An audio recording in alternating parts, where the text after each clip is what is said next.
two French squadrons are here now, Bentham, off Tunis. They plan to sail direct to Port Said and proceed through the canal to join our fleet for the maneuvers in the Red Sea. When exactly will they reach the canal? We had a wire from the French admiral this morning. It says, fleet arrives Port Said 23 o'clock, 16th instant, compliments, Delacour, Admiral Commanding. There's even less time than I thought. Isn't it possible to delay them somehow? What's the matter with you Secret Service people? Why on earth shouldn't the French fleet proceed? Last week, one of our men in Egypt reported he was on the verge of finding out something which might mean trouble in connection with these joint maneuvers. That's nonsense. What trouble could there be, man? Our relations with France are as cordial as they ever were. More so, in fact. What I'm afraid of, Lord Streatley, is that there's some scheme on foot to strain those relations. What? That would be disastrous, Bentham. Disastrous? Exactly, sir. With this present tension in Europe, can't you do something to detain that French fleet until we get more news? I'll tell you what. I'll speak to the Prime Minister. Perhaps we can persuade the French Admiralty to hold the fleet off Tunis for the balance of this week. We can't do more than that.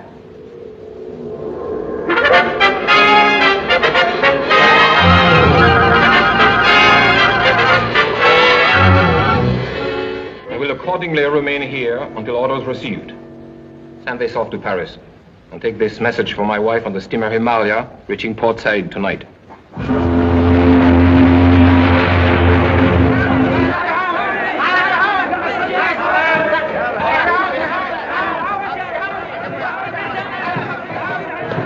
A radio message for you, Madame Delacour. Merci. Mama, is it from Father?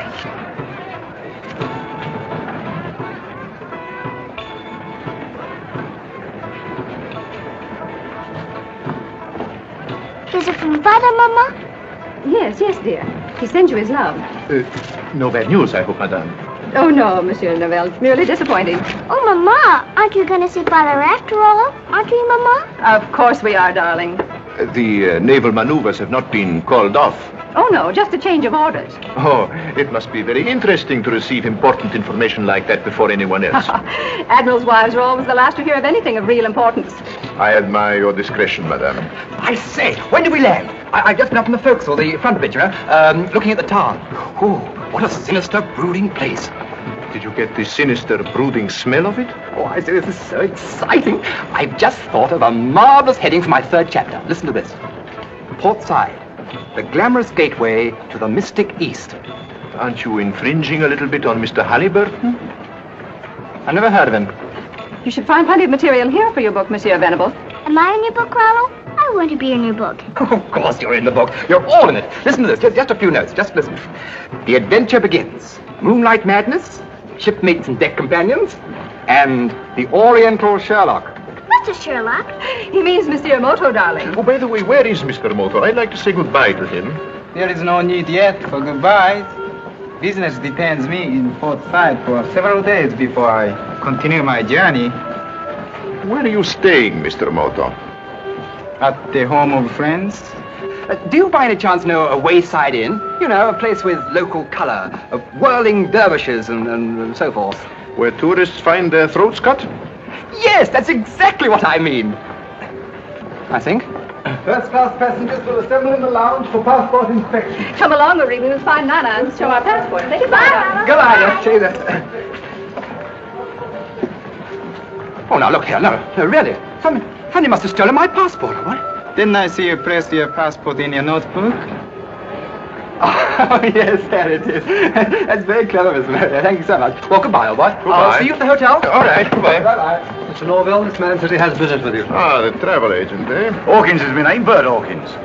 We made all your arrangements, sir. You get my reservation at the hotel? Yes, sir. And I hope that everything is satisfactory. Well, it seems to be so far. Excuse me, please. I too must go through the formality of passport examination. Have you got a match, Hawkins? I don't think as though I have, sir. Why don't you look in your left-hand pocket? Oh, yes, here's a packet, sir.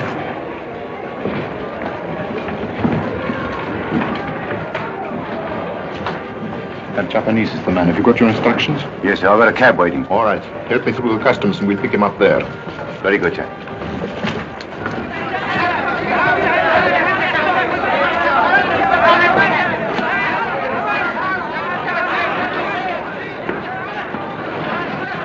Observe my permit and credentials, please.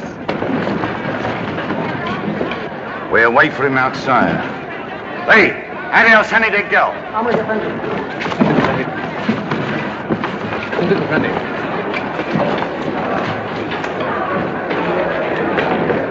What on earth are you carrying all that for? My dear chap, only tourists allowed anyone to carry their kids.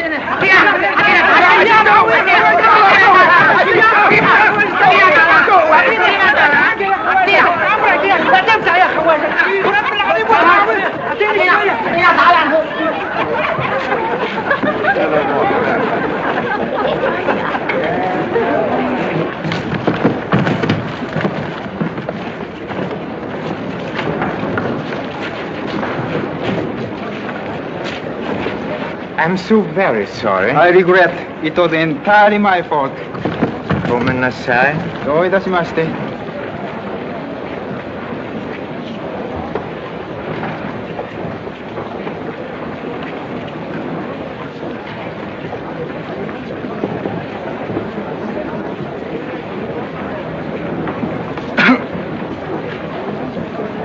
Find me a conveyance, please.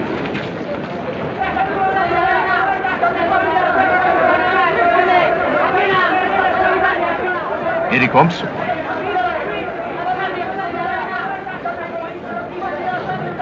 Now.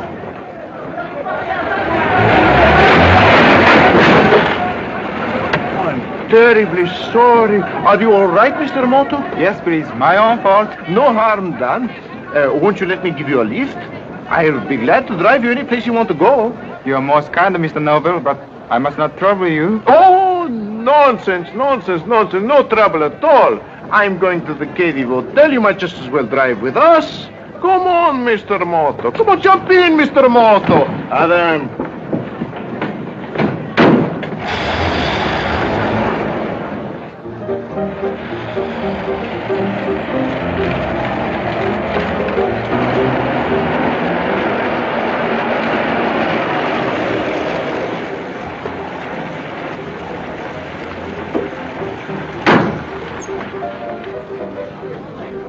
This is not the Cortez Hotel. No, but it's where you get out. Come on.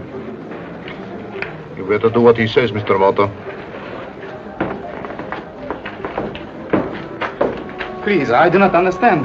Come on, get moving.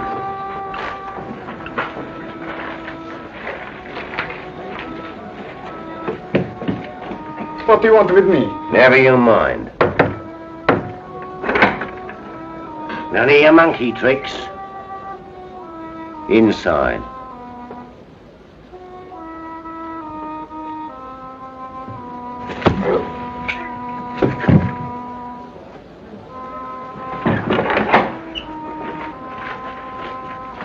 Well, that's the end of Mr. Moto.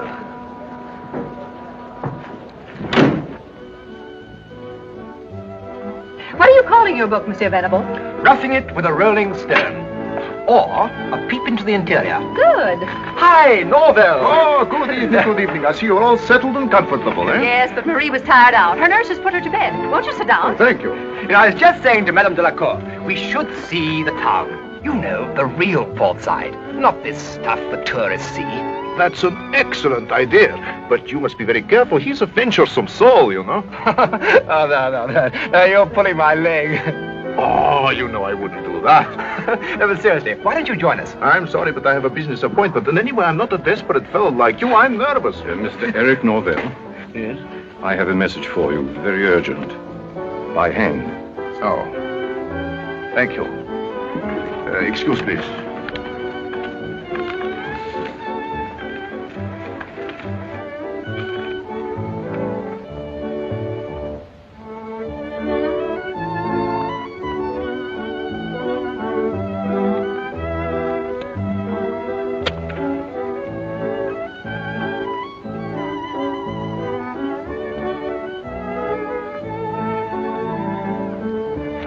There's no answer. Well, that's excellent. My appointment has been cancelled. Fine. Oh, good. Now I can come with you, Marco Polo. Shall we show this fire eater the real port side, or shall I take you to the local music hall? Alfred, don't lie to me. I saw you dabbling about in the gutter. What were you doing? Looking for a novelty for my lady friend. Well, don't you think it's time you married the girl? Blimey now, it gives me the creeps to see her once a week. Alfred, you shouldn't belittle matrimony. Married men live longer than single ones. It only seems longer.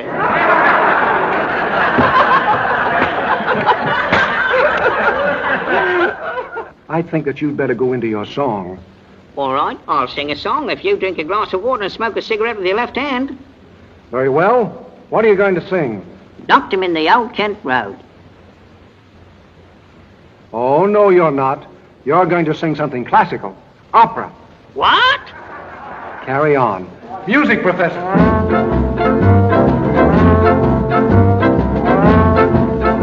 You carry on. Light your cigarette. What's the matter? Can't you find a match? Look in me left-hand pocket, you fool. Bet you don't know how to make a Maltese cross. Well, how would you make a Maltese cross, young man?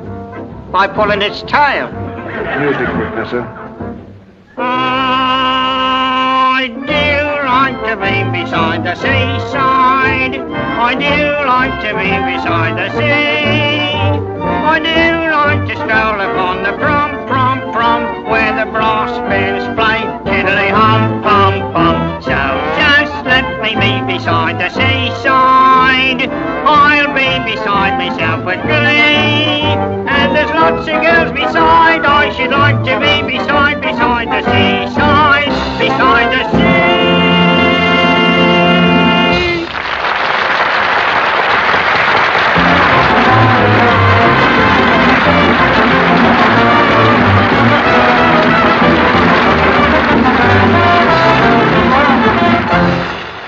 Thank you, ladies and gentlemen, for the way you've received our little offering. Shut up, Fabian.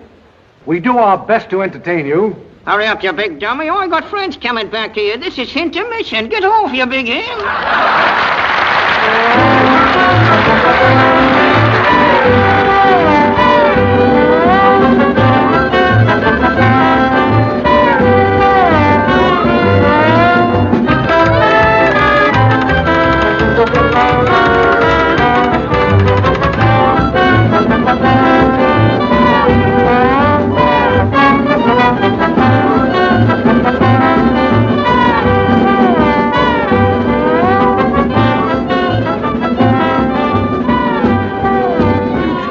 Smoke? Certainly.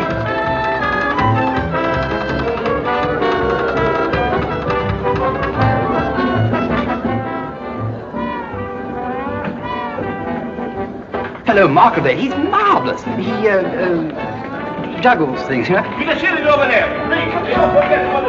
You, get up in the car. Come on. Everybody, come on. You put you this round. Bye, come on, boy. We'll read this minute. Come on. You see everybody. That's all. It's gone for all my nothing there. I gotta do all myself.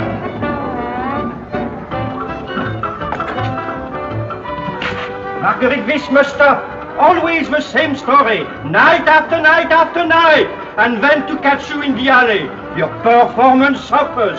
Oh, shame. Well, the show must go on.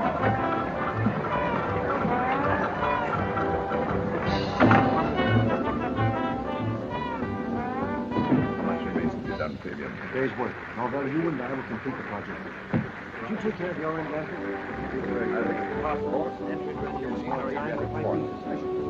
Nevertheless, we'll go through. Nothing less than plan. You'll know in plenty of time. All of you go back and watch the other. I'm sorry for using melodramatic tricks to get you men up here, but then we can't be too careful.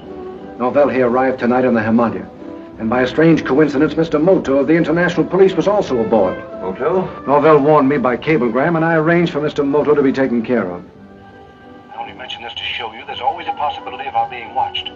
And never forget, there must be nothing to show what government is employing us. The slightest mistake means death. Now, Norvell, did you learn the date? Not yet. But that Delacour woman had a radiogram from her husband tonight. Looks as if the fleet's arrival has been postponed. Oh, that's either very good or very bad. Gives us more time, but it might mean suspicion. Nevertheless, we'll go through with it. Nothing must stop us, nothing. It's a good job Mr. Moto's out of the way. He was dangerous. Yes. I'm just about to cancel him. What have you got there? A little collection of my own. It's taken me a long time to compile. This is the reverse of what police call a rogues gallery. A detective's gallery, huh? Detectives, Secret Servicemen, police of all nationalities. Can I have a look? There he is.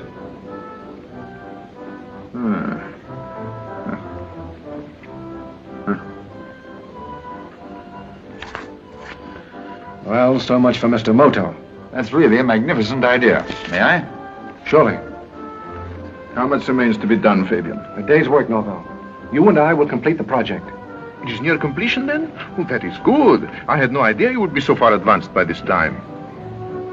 Have you taken care of your end, Danforth?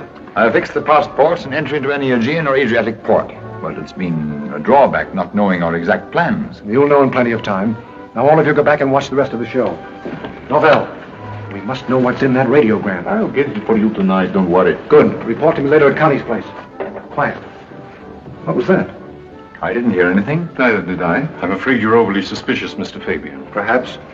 I don't trust anyone. Not even Alfred. I'll walk back with you as far as the pass door.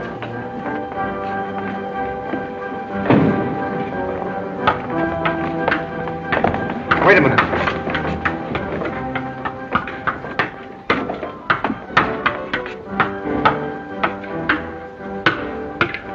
Aren't you late, Monsieur Marcadet? You'd better hurry. Oh, oui.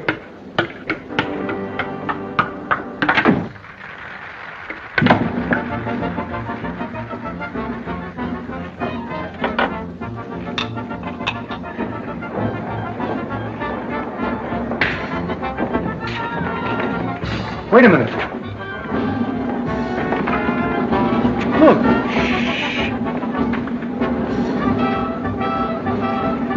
Search all the dressing rooms right away.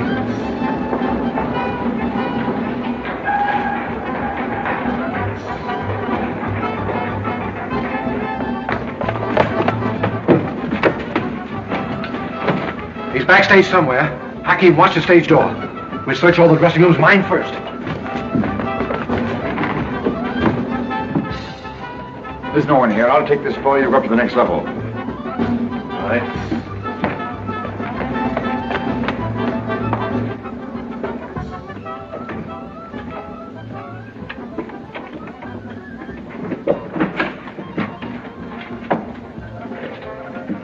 I shouldn't do that if I were you, Mr. Burke.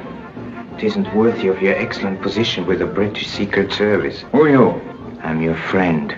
You're in a more dangerous position than I am. But who are you? Don't give yourself away by removing your photograph. Continue to search for me. I'm Moto. Meet me at 42 Chariel Serda tonight, directly opposite Connie's place. Watch out.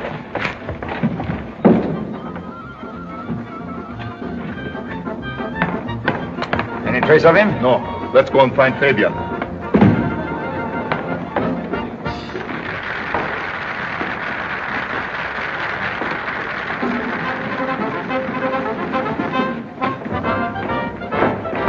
There's no sign of him in any of the dressing rooms. Never mind. You'd better get back to Madame Delacour. All right.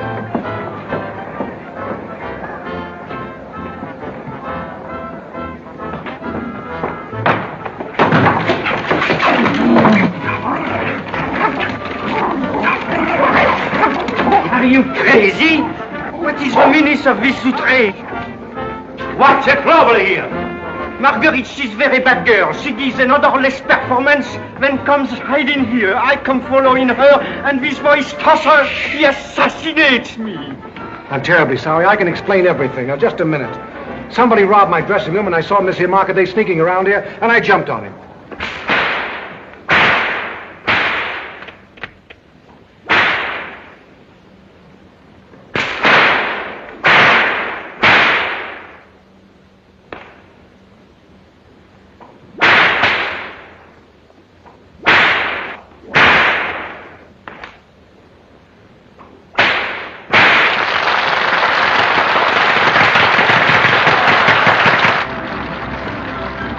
He must have gone through this window. I will have a search, man. And you, please, keep your Marguerite and praise of between performance. Well, there's one good thing at any rate. Whoever he was, he couldn't have heard much listening in there. He listened, and that's too much. That's all, Danforth. I'll phone you when I need you. Yes, sir.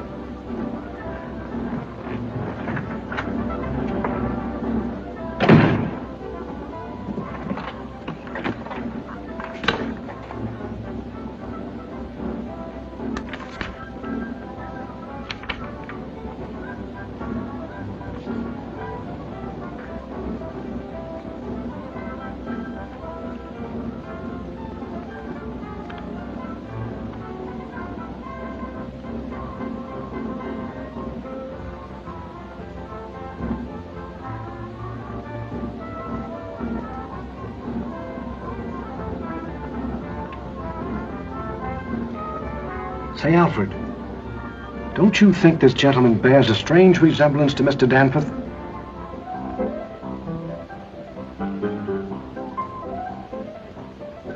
Now, do you know me, Chankina?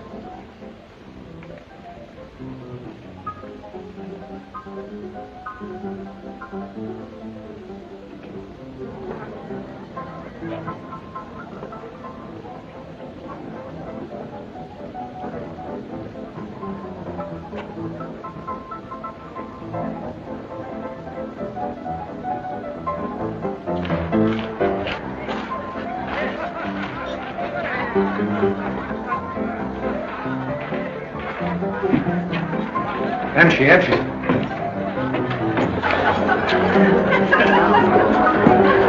Where's Miss Connie? I don't know, Mr. Fabian. Go find her for me. Go find her yourself.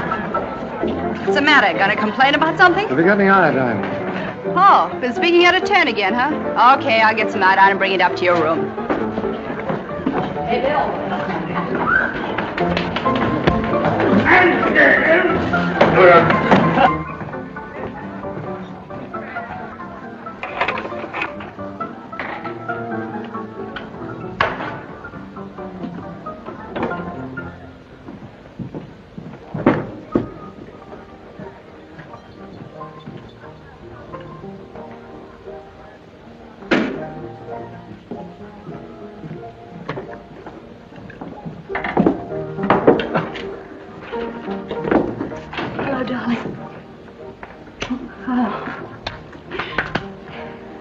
Let's have a look.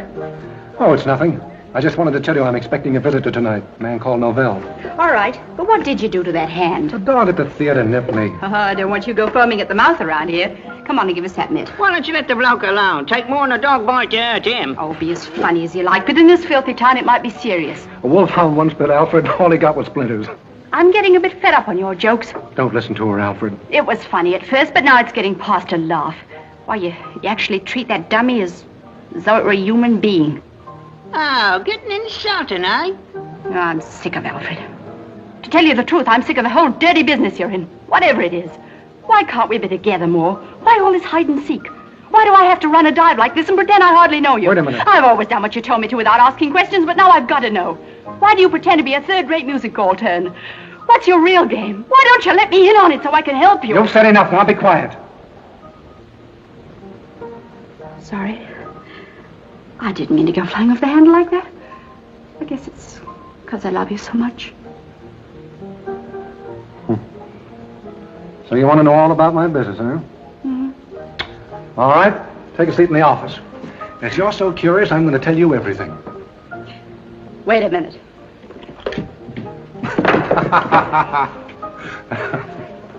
Okay. Hold that hand still and now talk.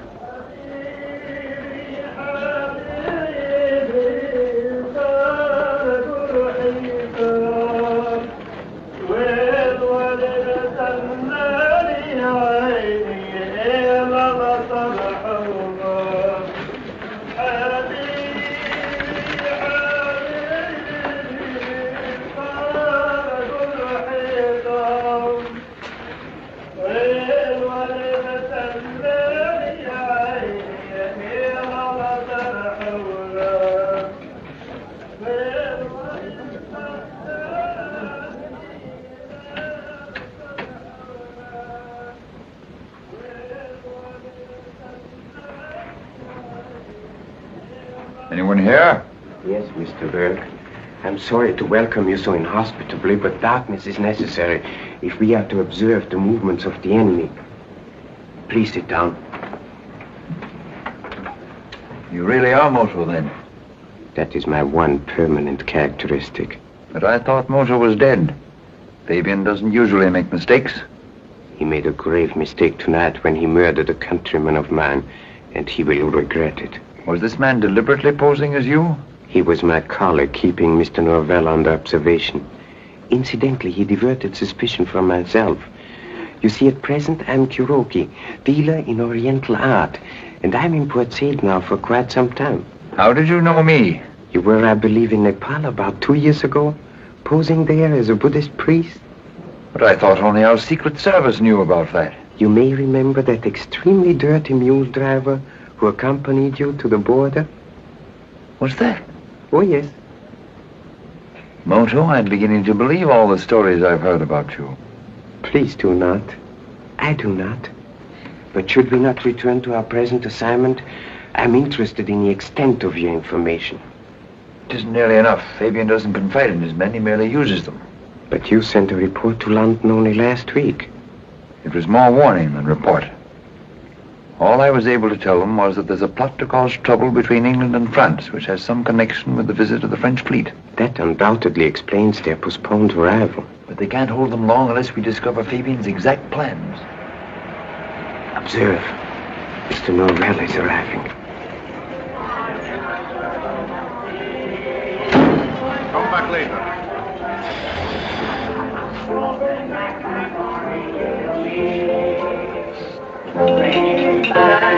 Bring back my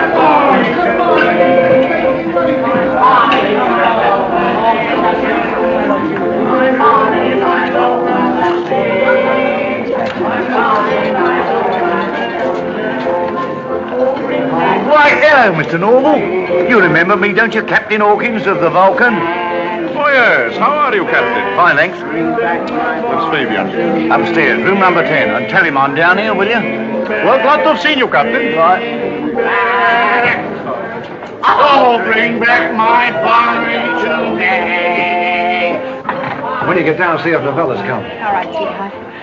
Oh, here he is now. Connie, this is Mr. Novell. He just arrived from Europe. This is Miss Porter, the proprietor's here. Pleased to meet you. I'm honored. See you later, maybe, Mr. Fabian, and take care of that hand. Come in. Very attractive, the proprietress. Don't do any talking in front of her, but if you have to, we're in a smuggling racket. I had to tell her that because she was getting too curious. Oh, I see. An intimate friend. I've known her for 6 years. I helped her dodge the English police, and I got her out of the country. She's all right, but I'm not taking any chances. Did you get that radiogram? Yes, I copied it and put it back in her bag so that Madame Delacour shouldn't become suspicious. But it doesn't help us at all. Here's all it says. Changed orders. Will not see you until 3 days later than expected. My love to you and Marie. Well, who's Marie? Oh, a child, about 5 years old. Can't you get the woman to talk? She's the very essence of discretion. It's vital that we find out that date. But can't we just make our preparations and then wait until the French ships are sighted? Oh, use your head, man. We've got to get everything ready for a definite time and then lie low. We're being watched and we don't know who's watching us. Well, at least we got rid of Mr. Moto. But who was the man in the theater? And here, have a look at this. You ever seen this face before? The beard's my own idea. Somebody who was in my dressing room tonight started to tear this thing out and then stopped. Who is it? Danforth. Of course. But he couldn't possibly be a British agent. It was he who fixed our fake passports to get out of here. Those passports were forged in Cairo by a man called Danforth who I've never seen. This man's Burke. Somehow he intercepted the real Danforth coming up here. Well, what are we going to do? Do you recall Mr. Burke suggesting he'd like to know our exact plans? Yes. Well, I'm going to show him what it's all about. Ah. I think he'll be interested and very useful. Ah. Well, in the meantime, I'm going to work on a new plan to get that date. See that you do. And phone Mr. Burke Danforth at the Marina Hotel tonight. Be very pleasant. Tell him I want him here just before dawn, say 4:30. Whichever way I turn, I come up against a stone wall. I've never known so little at this stage of a case. I, too, must confess to a feeling of futility. Mr. Fabian's methods display a certain genius. We don't even know the name of the ship they got those clearance papers for. And that ship, perhaps, is the key. You better go now, Mr. Burke. We'll meet again tomorrow afternoon. Where? I'll phone you. What is your address? A small hotel called the Marina. You must not be seen here. You'll find another door in the back room.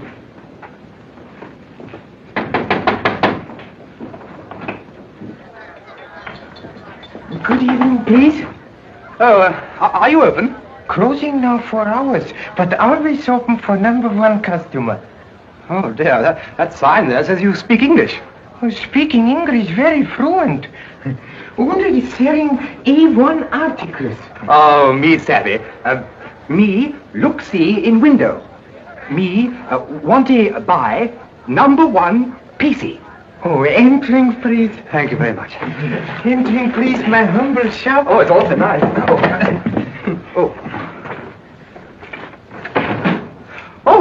Oh, what wonderful antiques.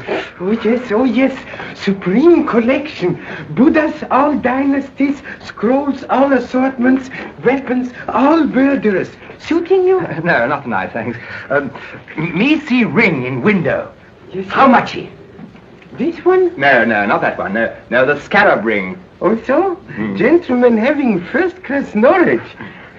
This ring being very ancient. Observe.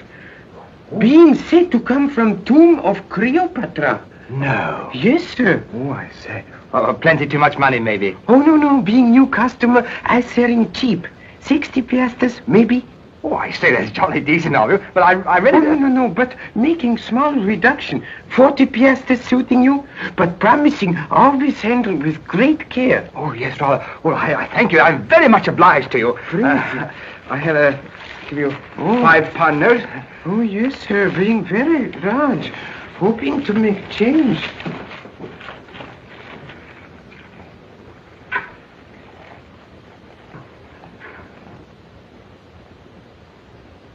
Apologizing, please, but being correct amount. What, all those piastres for me? Yes, sir. All for £5. Oh, thank you very much. Lost, isn't it? Here he comes. I shall certainly be back tomorrow. Thank you. Thank you very much. Well, nighty-nighty, Mr. Kuroki. Oh, yes. Hey, buddy. Shoes untied. Oh, is it really? Oh, thanks very much, old boy. Help! This is obviously a case of mistaken identity. Help!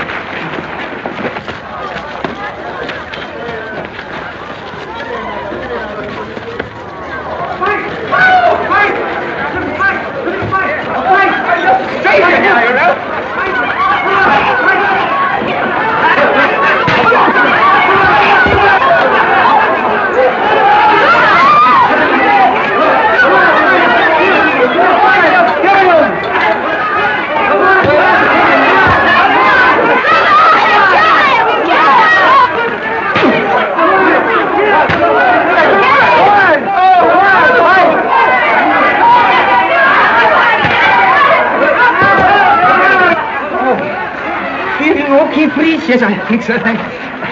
Oh, there. Thank you very much. They no catchy money. Oh, better hiding it, please. And speak English, I understanding. Well, thank you very much, Mr. Kuroki. I'm deeply grateful. It was wonderful. Being very simple. Judo, often miscalled by foreigners, jiu-jitsu. Of Adak, you're adding home in Arabia. Certainly.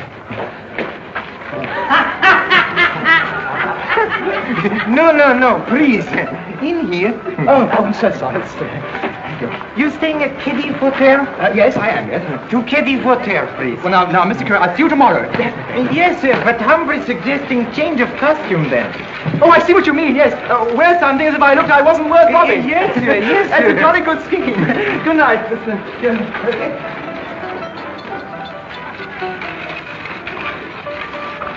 Thanks, Bill. Hey, yes, and the dinghy and our passport, the warehouse for. You boys missed something just now. Yeah, what? Nice rough outside. Nothing new in this aristocratic neighborhood. Oh, this was. A little bit of a Japanese playing ping pong with a couple of bruises. The Japanese. Yes, Kuroki, the shopkeeper from over the way. Why, there he is, sitting right behind you. Good evening, please. Nice work, Mr. Kuroki. You boys better keep civil or Mr. Kuroki might get rough with you. I knowing who you are. Yeah? So, yes. very interesting. You funny fellow at theater with dummy, talking in stomach. Very clever. So you've been to the show, have you? Oh, yes, I liking everything, but you best. Very funny. Were you at the show tonight? Oh, yes, seeing show every Friday, being great admirer of artists. Having a drink with me, please? No, thanks. Connie, I think this dressing ought to be changed.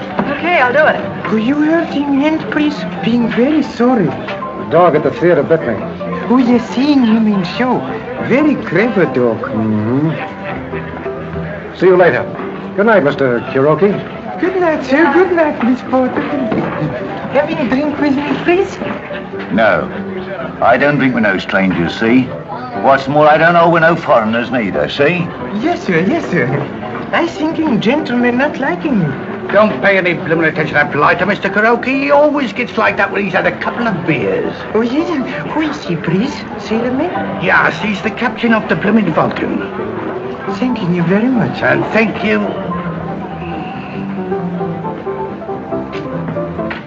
What's all this with the little Kuroki? Nothing, maybe. But I've got a hunch he might be more than he seems. You mean a revenue man? Something of the sort. Now, look, I'm going to be away most of tomorrow, and I want you to do something for me. Does that mean I'm really in with you? I told you, didn't I? Oh, perhaps I didn't think you meant it. Certainly I meant it. Now, listen. Tomorrow, all the time that I'm gone, I want you to watch Kuroki. Kuroki?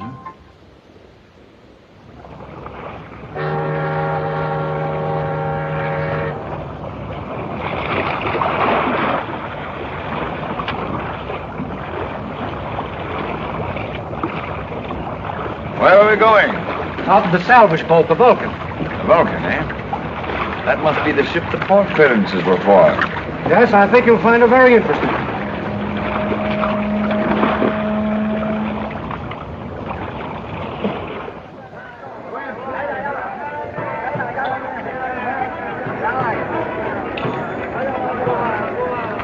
Is this the car? Yes.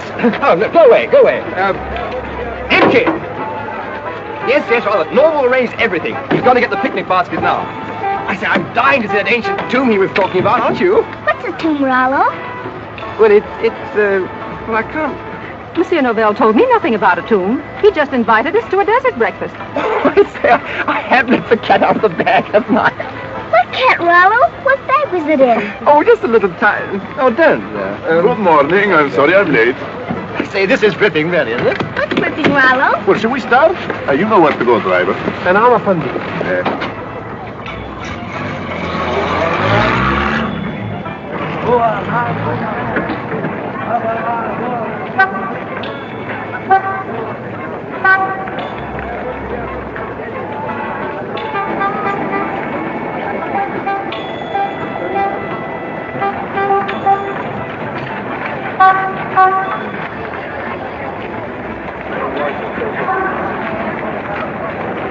Take this and show Mr. Kuroki in. Yes, sir. This way, Mr. Kuroki. How do you do, Mr. Luther? It is good of you to receive me so promptly, General. Not at all, not at all. Take your time. Well, how is that mare's nest they sent you to ferret out, Lord? The nest is here beyond doubt, but I'm afraid we shall find it to be that of a tiger. Oh, then you know more. But the last time you were doubtful. Oh, yes, General, but now I have more than a suspicion. Well, what do you want us to do? Make some arrests? Couple of platoons? Anything you like, you know? Later, perhaps. At present, I merely wish information concerning a vessel named the Vulcan. Vulcan? Oh, which is just a salvage ship working on a wreck a couple of miles offshore. Oh, so? A legitimate enterprise? Oh, definitely. Some silly cargo boat went and got herself rammed and sunk a few weeks ago, and the owners commissioned the Vulcan to salvage her. May I be permitted to investigate this ship, General? Oh, certainly, but if you're barking up that tree, Mr. Moto, you certainly will find a mare's nest. I'll arrange for a cutter to take you out tomorrow. Thank you, General. Would you please tell me the location of this wreck? Oh, certainly. Here she is up here. There she is, that little red fella, do you see? Lying in 15 fathoms of water, huh? And that is where the Vulcan is anchored today? Yeah.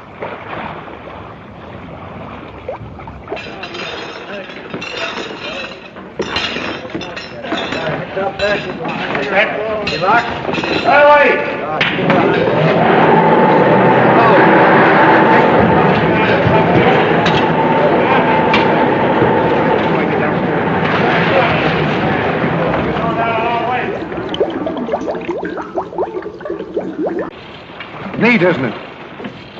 We do enough salvage work to satisfy the port authorities or any investigator. Then we get on with our job, like the 3 divers below now. What amazing luck to find a wreck just where you wanted it. Not luck. The ship belonged to our employers, and we arranged to sink it here at the mouth of the canal. You still haven't told me what the divers are actually doing. Don't tell me you can't figure that out, Mr. Danforth. Planting explosives? The entrance of the canal. In a few more hours, we'll have the whole area mined, with depth charges controlled from shore. What an idea. Destroy the French fleet as it starts through. The leading ships at any rate. They'll block the entrance. You're so interested in the work, you ought to see for yourself, Mr. Danforth. Come over here.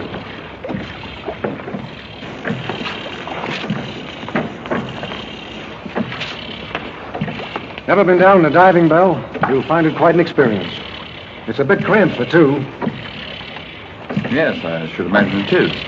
Well, I'm going to stand aside and let you go alone. Help him in. Just a minute. I'd like to understand a little more, Fabian. Isn't it clear to you yet? Anyway, there's a phone in there. We'll be in touch. All right.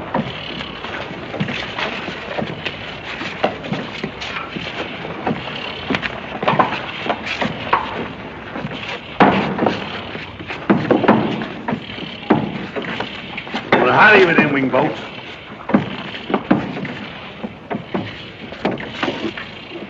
Go on another way.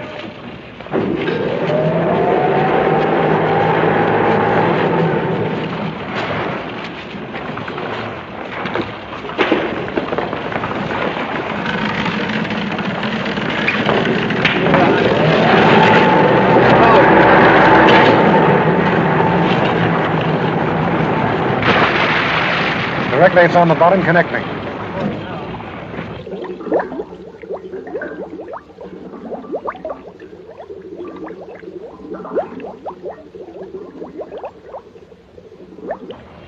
Hello. Hello, Danforth. Are you on the bottom yet? All right, hold on a minute. Hello, Danforth. How's the view? Not bad at all, Fabian.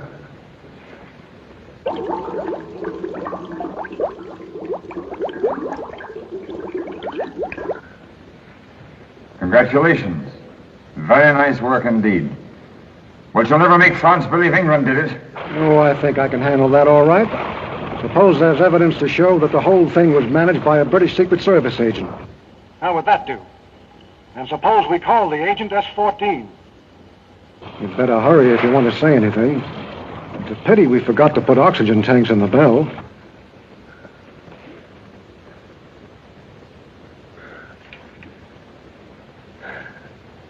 All right, Fabian, you've got me.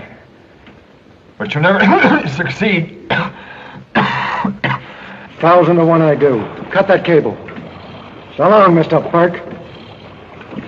Turn him loose.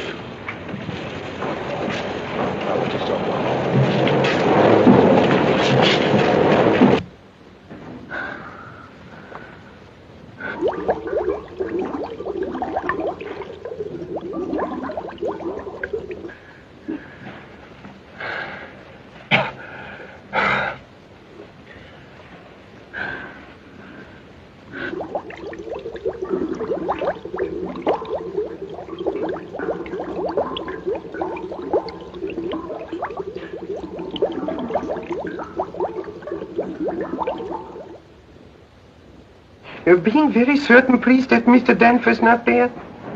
Also, please tell him when seeing him that Mr. Kuroki calling. How do you spell the name, please? Kirakin Kimono. Oh, sure. Kuroki, Yachtman here. I have a message for you. Would you like me to read it out loud for your own information? Yeah. Here is it. Boss has sent for me. Period. May learn enough to make full report tonight. End of message, Mynheer. Thanking you very much. And please being certain to tell Mr. Danford when returning that Mr. Kuroki expecting him. Very important, please.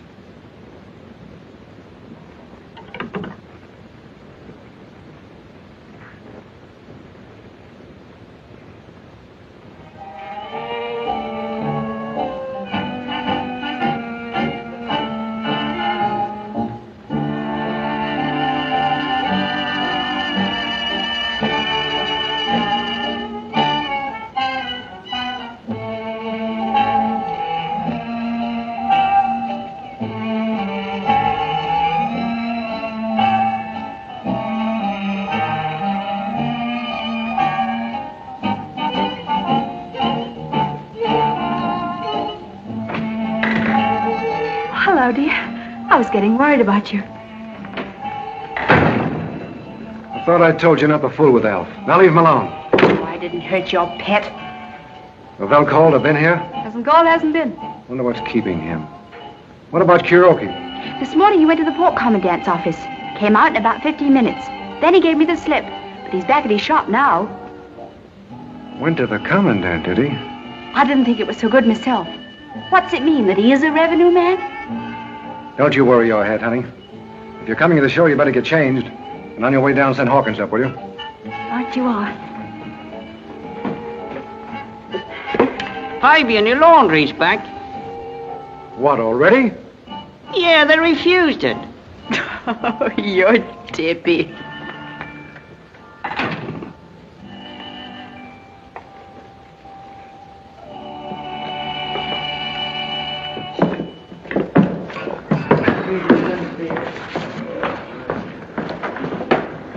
Fabian will see you right away in his room.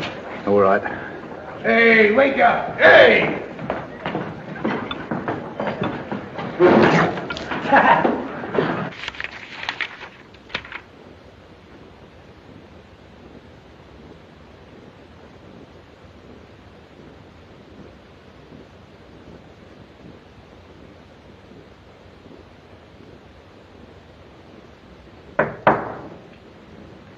Come in.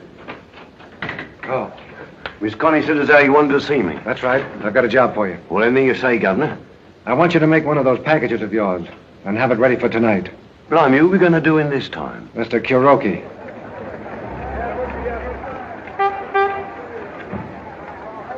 Meanwhile, in the Mediterranean, French squadrons proceed full speed ahead to the gigantic naval maneuvers to be held with Great Britain in the Red Sea.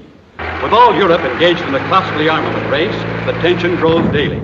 Only a spark is needed to touch off the tinderbox of the world. But as long as England and France remain close friends, war clouds in Europe are unlikely.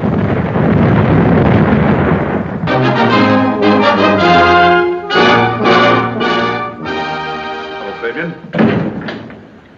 Sorry I couldn't get back any sooner. Did you learn the date? Yes.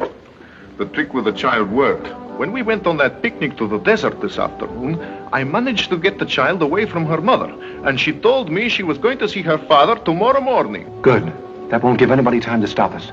But you and I'll have to work most of the night. Starting when? As soon as I've taken Connie home, she's out front. Meanwhile, here's some news for you. Yeah? The man who was listening next door was Kuroki, a Japanese who keeps a junk shop opposite Connie's place. Japanese, eh? What's more, Kuroki is really Mr. Moto. But that isn't possible. Everything fits too well. Have you got rid of him? Hakim's on the job now, but I want you to check on it.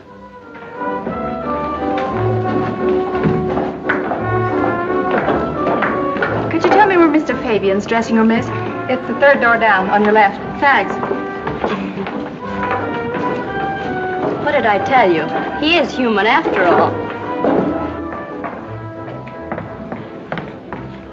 Don't you expect any trouble about getting away? Our mines will blow the French flagship to bits. During the commotion, nobody will notice the Vulcan slip away. Our papers are all in order. Sailing permit, everything. Even visas for the passengers. Well, that's fine. See you later. Right. Good evening.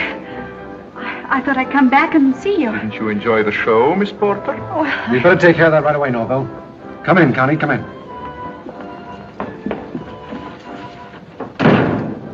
Who told you to come backstage? And who told you to lie to me? What's the matter with you? So you didn't want me to know what you were really up to? Now, wait a minute. Oh, it's no use trying to deny it. I heard you just now.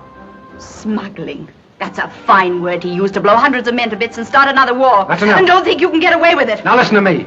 You're in this as deep as any of us, and you're going to come along with me and not say a word to anybody.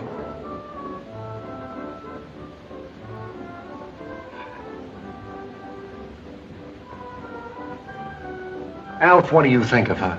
Tells a man she's been in love with him for 6 years and then wants to see him hanged. And why? Because he's working against a covey that wanted to send her to jail. And if it hadn't been for me, she'd be rotting right now in Dartmoor prison.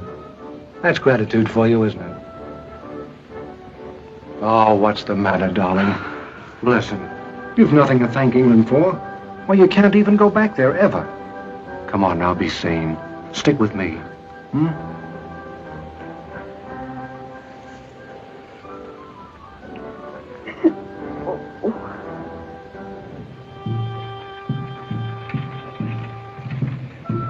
Peace and Allah.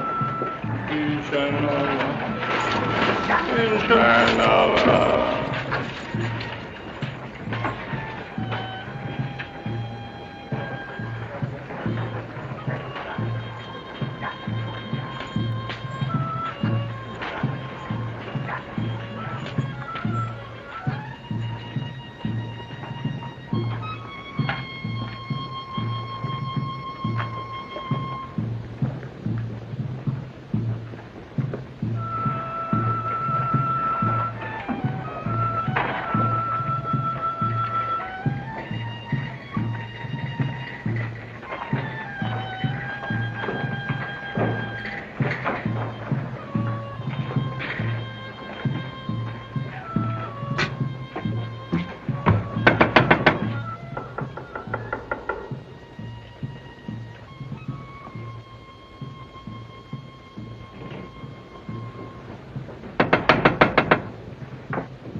Good evening, please.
Adam. Identifiquer a Rodríguez. Ender. Identifiquer a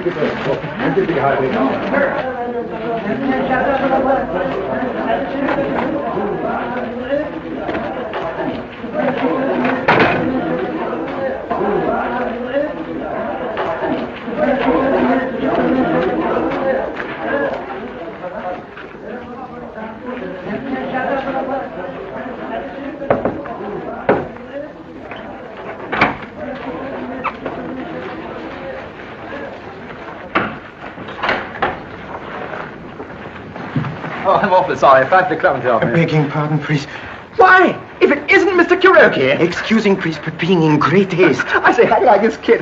Those roughs wouldn't try and pick my pockets now, eh? Mr. Venables, you're an Englishman. You would do your country a service, wouldn't you? I say, you're talking differently. You are Mr. Kuroki, aren't you? There's no Kuroki. I'm Moto, agent of the International Police. Oh, splendid. What? It isn't simple, I know, but this, Mr. Venables, may convince you. But I know Mr. Moto. He was on the boat with me. He was a fellow agent of mine, passing as myself for reasons of duty. By Jove! You will assist me, Mr. Venables? Oh, I say, what an adventure! Then go to the port commandant at once and tell him Moto needs immediate assistance. In there, you understand? Yes, sir!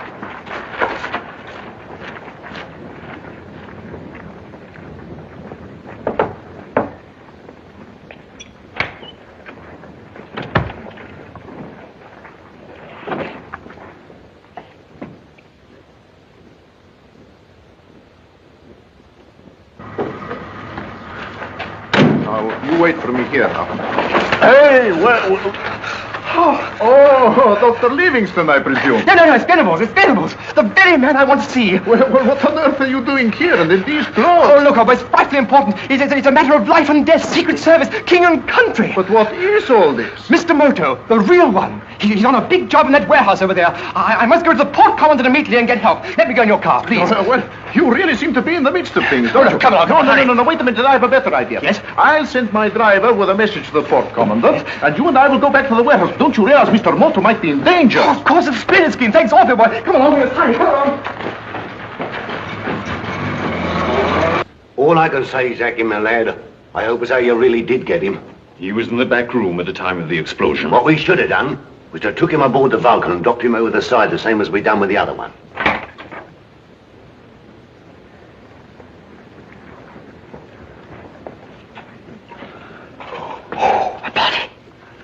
Hawkins, where are you?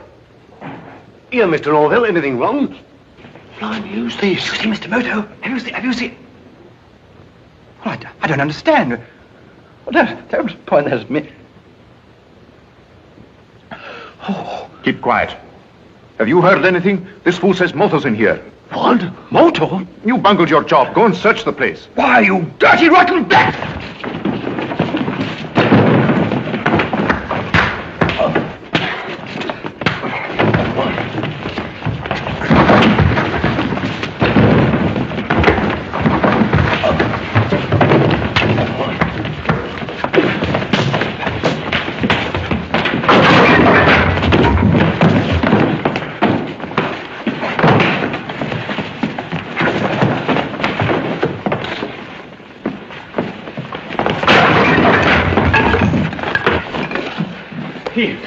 He's out.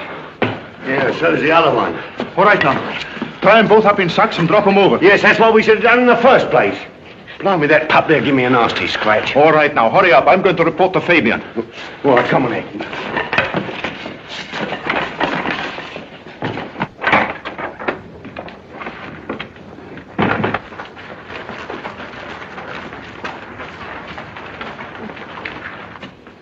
Get the sacks, Zachy. Here they are.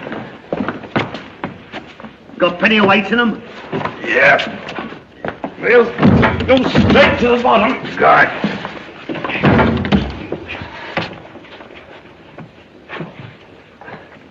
No, he's coming too. Good. Now, let's see if you're slippery enough to get out of this. Oh, your cheek is bleeding. I'm sorry, Captain Hawkins. Yeah, you'll be sorry for yourself in half a minute. Come on, in you go.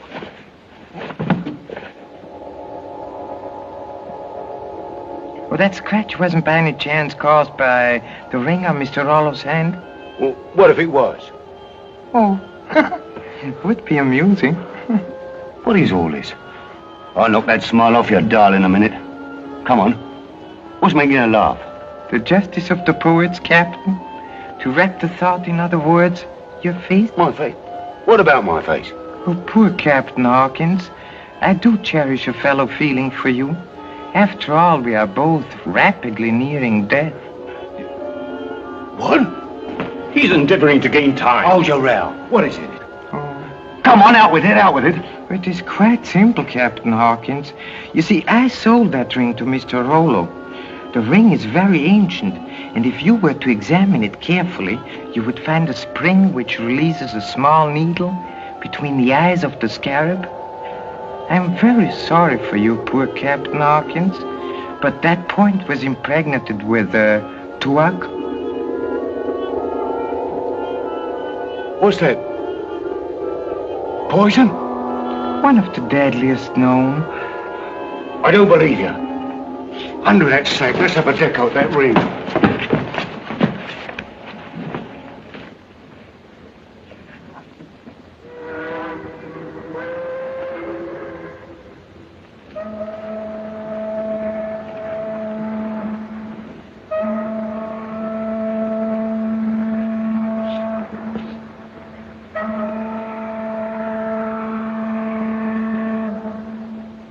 Blimey, there ain't nothing in it at all.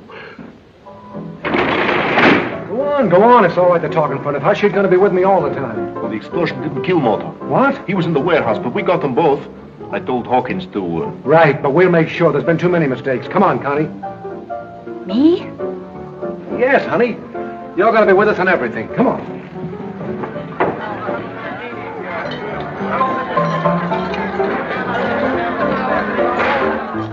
Try and fool me, would you?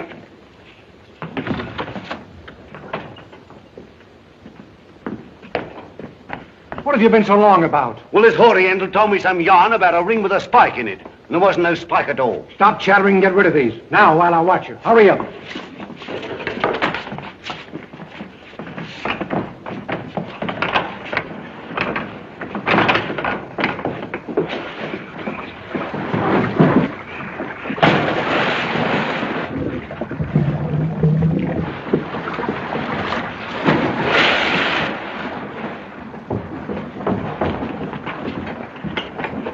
Now we can get on with our work. Connie. She's gone. Connie.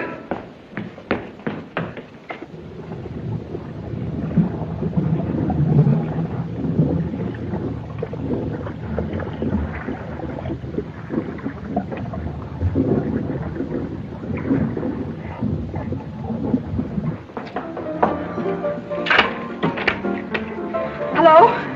Hello, give me the port coming, Dan, quickly. Quick! So you try to double-cross me after all? I tried to stop you, and I will stop you. I don't think so.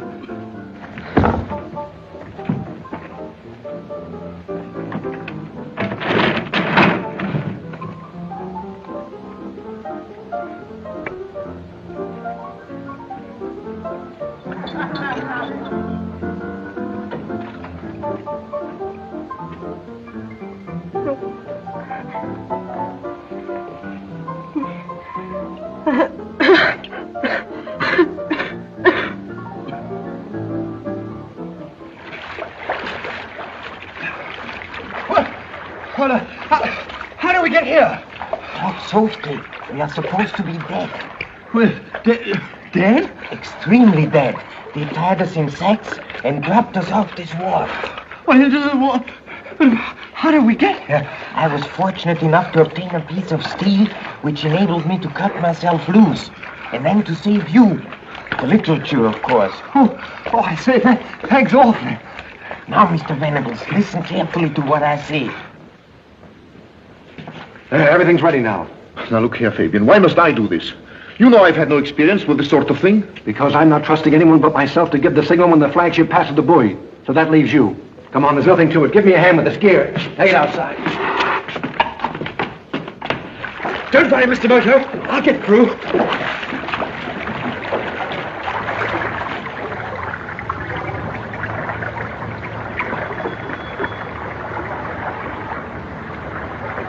Here they come.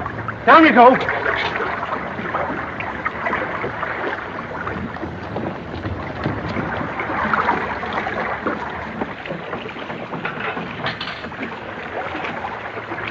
You'll find a plunger box out here and some wreckage. Look for the Yankee. You can't miss it. And remember, don't make the contact until you get the signal from me. 3 jerks on the line. Got it? All right.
Turn left, 180 degrees. Radio fleet. Here it below.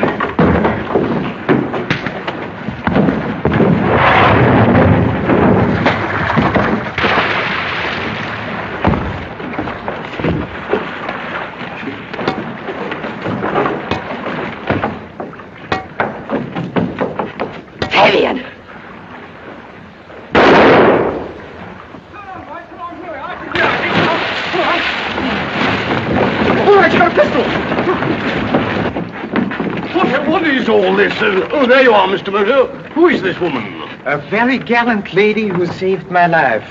Will you please see that she's looked after, General? Certainly. Sergeant, take this lady inside there. I suppose those explosions were part of your mare's nest, was it? Was the other nest, General. What? The tigers. Fortunately, I was able to avert disaster. Well, it's vitally important that we should know what country is behind this. Vitally important. Oh, yes, rather. It is. Absolutely it is. What is all this tomfoolery? What the deuce? Wait a minute.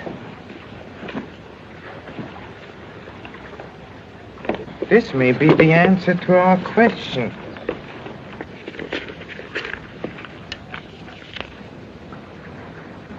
Yes, indeed.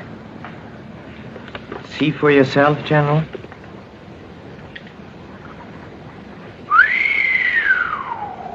What country is it? Tell me the name of the country. It'll make a wonderful ending to my last chapter. Don't talk, Mr. Moto, or you might lose your job. Who said that?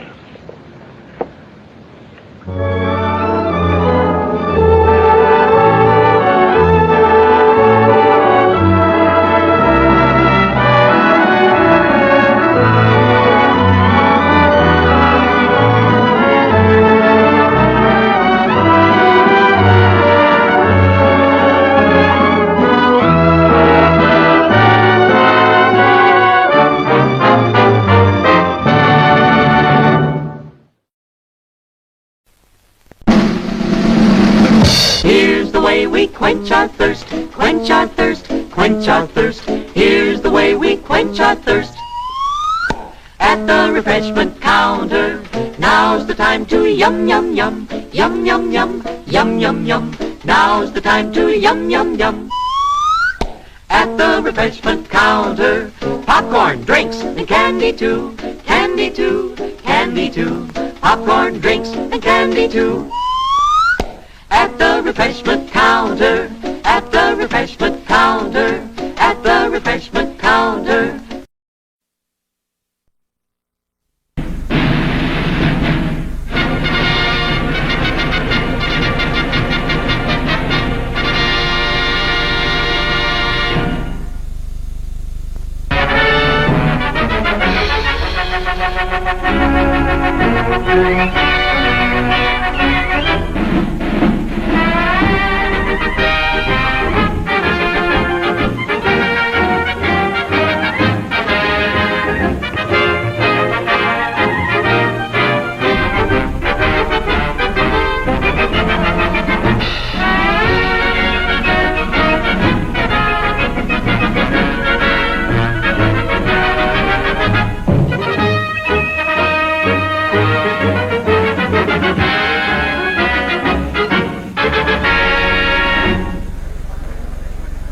Good afternoon, ladies and gentlemen. This is Sam Hayes speaking from the hangar of the Fleming Grant Airways Corporation.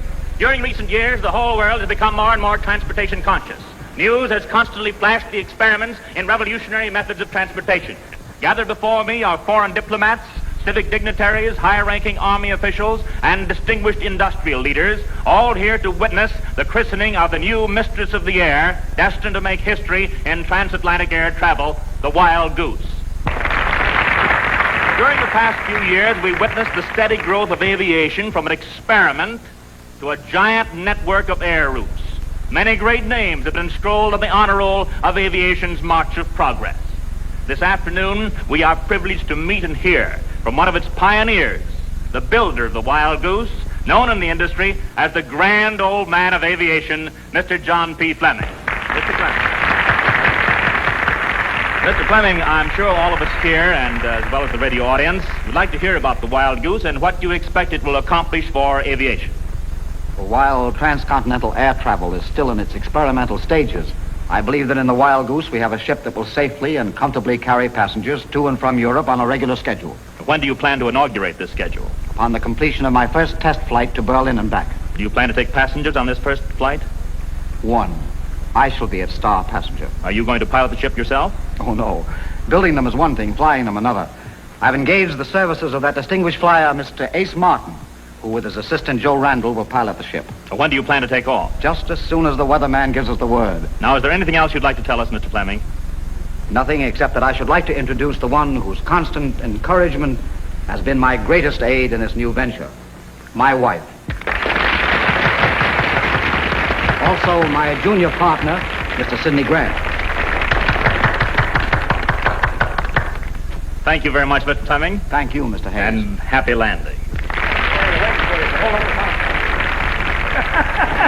See, the conquering hero comes. Sound the trumpet. Beat the drum. The noisiest drum has nothing in it but air. This, my friend, is an occasion. Let's have some dignity. Oh, well, it's Colonel Gimpy. Hello, Colonel. Pardon me, sir. Has Madam yet christened the Wild Goose? No, not yet, Colonel. I'm sorry to have been detained. You may proceed. Just a harmless eccentric. He thinks he's a colonel. He's been hanging around the field for months. The boys think he brings luck. Colonel, Mr. Hayes. How do you do, Colonel? I'm happy to be in time, and I may consider being kind enough to speak over the air. What would you like to say, Colonel? Oh, I shall speak about cabbages and kings and various things. It's nice, isn't it? About kings and cabbages and various... Careful, Colonel, now. Say just what I tell you. I will. Ladies and gentlemen, we have a late arrival, Colonel Gimpy, who I've just learned is a familiar character around the airport. I am the mascot. Oh, I'm sorry, Colonel. Colonel has just informed me that he's the mascot. Now, Colonel, this is all you must say. I'm happy to be here. I must say I'm happy to be here. And good luck to the Wild Goose. And good luck to the Wild Goose. All ready? Happy to be here, and good luck to the Wild Goose.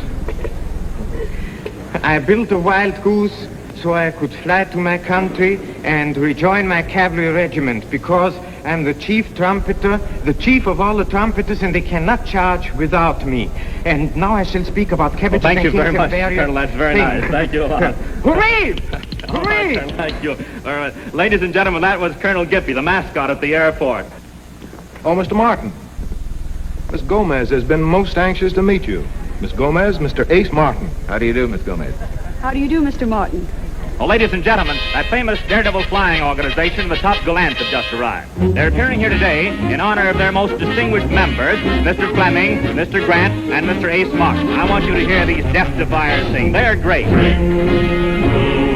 Top Gallants, sing to the Top Gallants. Though we don't know who's the next to go, expect to go.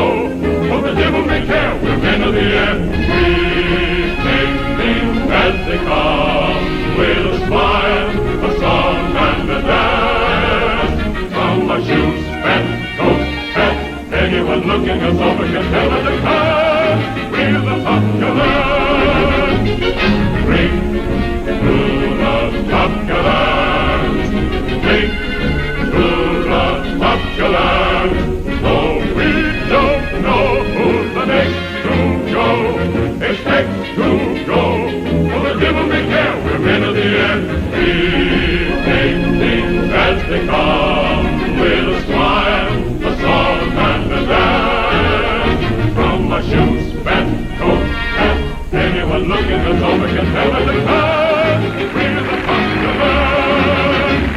Those are the Top Gallants singing their famous flying song. They're here today to honor the man who will guide the Wild Goose on its dash to Berlin, Mr. Fleming's pilot, Mr. Ace Martin. I'm going to try to persuade Mr. Martin to say a few words.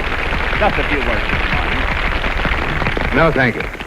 Well, perhaps on land, Mr. Martin is lost for words. Anyway, best of luck to you, Mr. Martin. Hello. Hello, Colonel. That really was a magnificent speech. You know, a man says nothing because he's wise, or afraid, or stupid. Which are you? Wise as an owl. An owl? You know, an owl in daytime, she can't see, like this. And in nighttime, she can. Goodbye. Great little fellow, the Colonel. And now, ladies and gentlemen, Mrs. Fleming, the builder's wife, will christen the ship. We're ready, dear. I christen thee Wild Goose.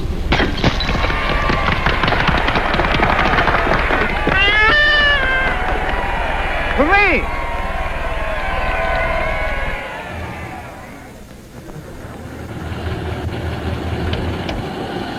How about some music?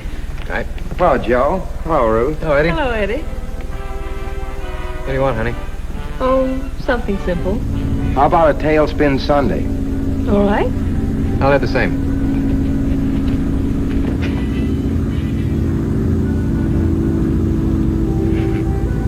Won't be long before I'll be up there, on my way to Berlin. Joy, I'm scared. I'm beginning to wish you weren't going. I guess that tells me something, even if you hadn't meant to. Don't it? Well, naturally, I don't want anything to happen to you.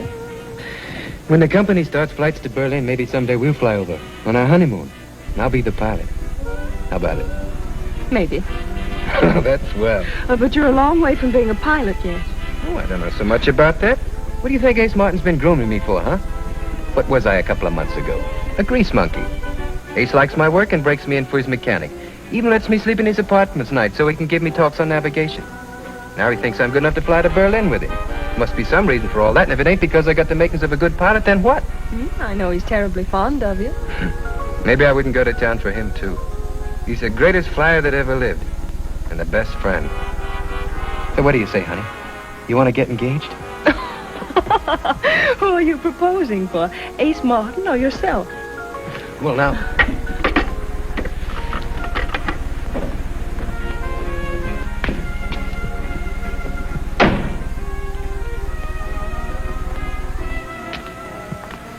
Thank you. Oh, hello, kid. Hello, Mr. Martin. I want you to meet Miss Ruth Franklin, my fiancée. Why, Joe. Oh, how do you do, Ruth? Congratulations. You got a swell guy in Joe when he's in the air. Of course, I don't get a chance to see much of him on the ground, except the apartment when he comes home nights late. She knows where I am. Oh, yeah? You know he came home last night with his lips all over his chin, 2 big red gashes above his eye? I've heard how you love to tease, Mr. Martin. Oh, no, Ruth. I know a lot about you. Let's see. You lunch at the Canary Drugstore, chicken sandwich and a malted milk. You dine at a little red ink joint on 51st Street. You like spaghetti. On warm nights, you like to sit on a bench on Riverside Drive. Cold nights, you like to go dancing.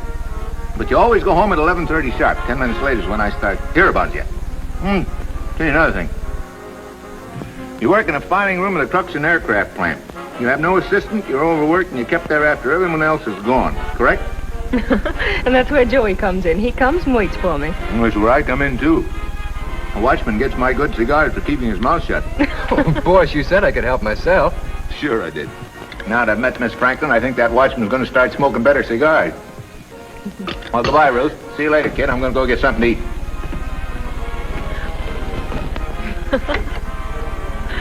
I think he's grand. So to go for him, huh? Oh, I didn't mean that, you silly.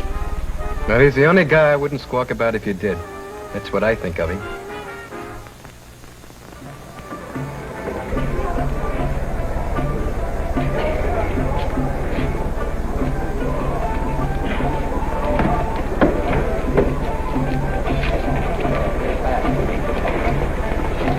Hello. Good evening, Colonel.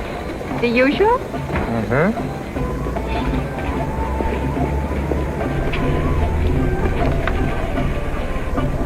Quiet.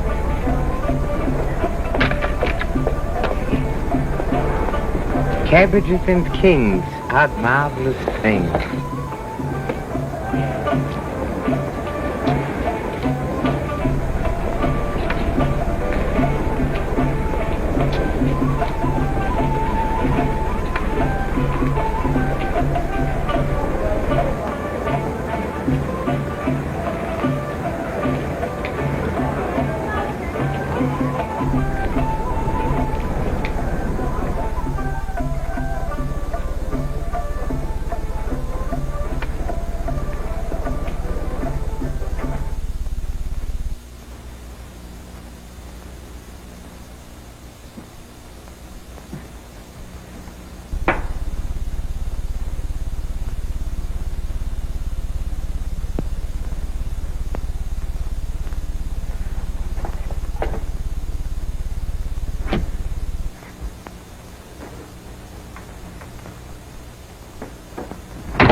Good evening, Baron. Good evening.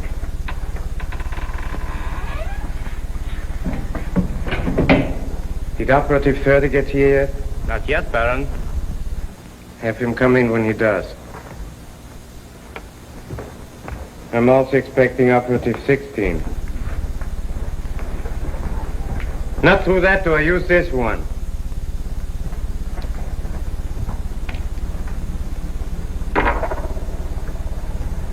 Anything new at the airport today? Yes, quite a good deal. Nothing wrong, I hope. No, nothing. Except that I fear we've been betrayed by one of our own men. What do you mean? I mean that our chances of getting Mr. S. Martin to obtain those DOX plans for us are now doubtful. I thought... Yeah, that we had everything running smoothly, so did I. Has Martin now refused to do it? No. He still hopes to get a hold of him through his mechanic Randall by using the scheme we had outlined for him. Then what are you worrying about? The possibility that others beside us may have learned of it and make him a higher offer. Knowing his past record, he would accept it too. Aren't you borrowing trouble, Baron? No. As you shall see. Operator number 30 is here, Baron. Yeah, send him in.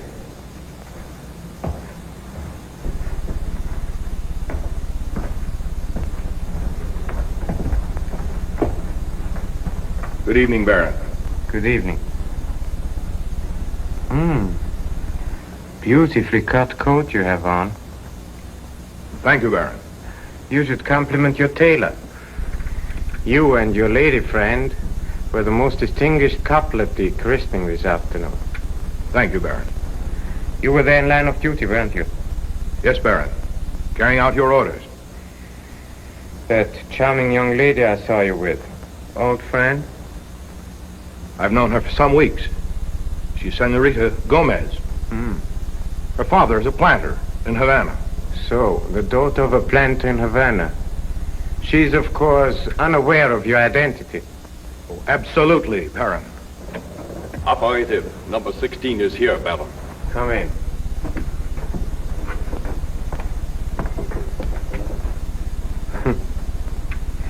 You two know each other, huh? Our compatriot was just telling me that you and he are quite friendly. How friendly? Perhaps I better put it this way. How much have you been able to learn from your devoted companion? I know that for the past few months he's been working as your agent. He has acted as your intermediary with Ace Martin, who is trying to obtain for him the DOX bomber plans, for which Martin is to get $20,000. But Baron... Silence. That will be all now, thank you. And now, my loyal countrymen, what have you to say for yourself? Baron, you must understand. This was not just an acquaintanceship. I loved her. And she led me to believe that she loved me. Oh, I thought surely I could trust her. I understand you very well. Youth, romance, blissful days and nights went to your head, made you dizzy, so dizzy that you risked a chance of betraying your country. Baron, please believe me. This shan't happen again. I'm certain of that. Unfortunately, I have no other choice but to relieve you of your present assignment. Come with me, please.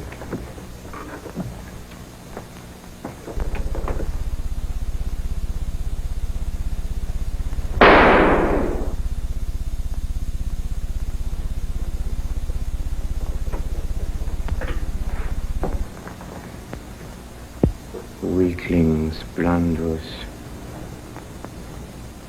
I don't enjoy doing this, but I will go on doing it as long as it's necessary to carry on my work. The work for our country, to which I have dedicated my life. Send for Operative 77 from Washington at once.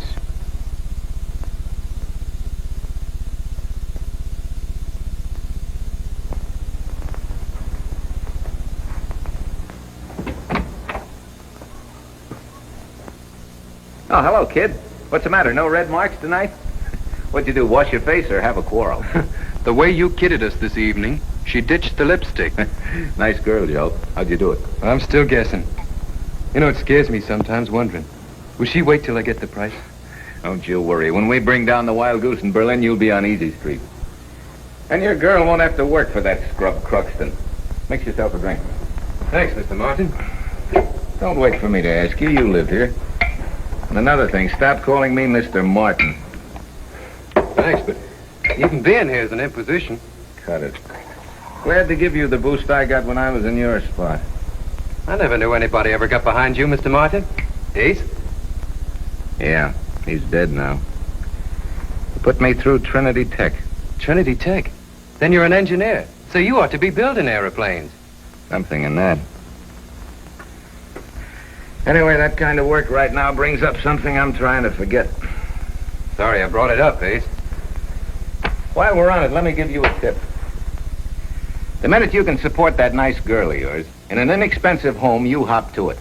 Don't wait around for this luxury stuff. That's where I stub my toe. Come here, I want to show you something.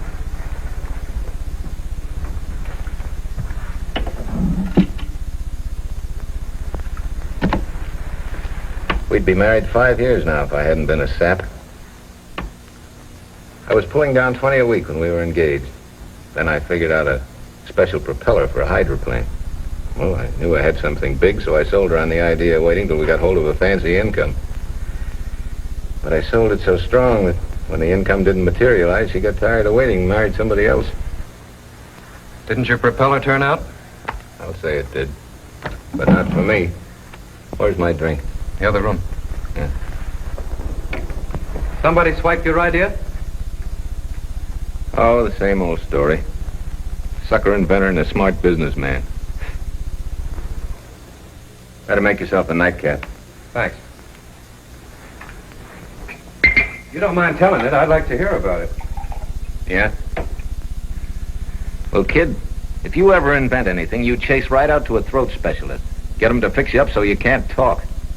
Oh, you spilled your idea. All over New York. I'd spend 12 or 14 hours working on it, and I'd go out and tell the whole world about it. Well, one day I ran across Mr. Cruxton. You mean Ruth's boss? Yeah, that's the guy. Asked me to bring my plans around. Said he wanted to give them a little study. Well, not knowing any better, like a fool, I left them. So? Oh, the usual formula. Next time I called, he said he was still studying them, but I'd know in a day or two. After that, I called for a couple of weeks before I saw him again. Then he said they weren't so hot, but he was still studying them. I finally heard from his secretary that my plans had been mislaid. I wonder you didn't go to him and have it out with him, a showdown.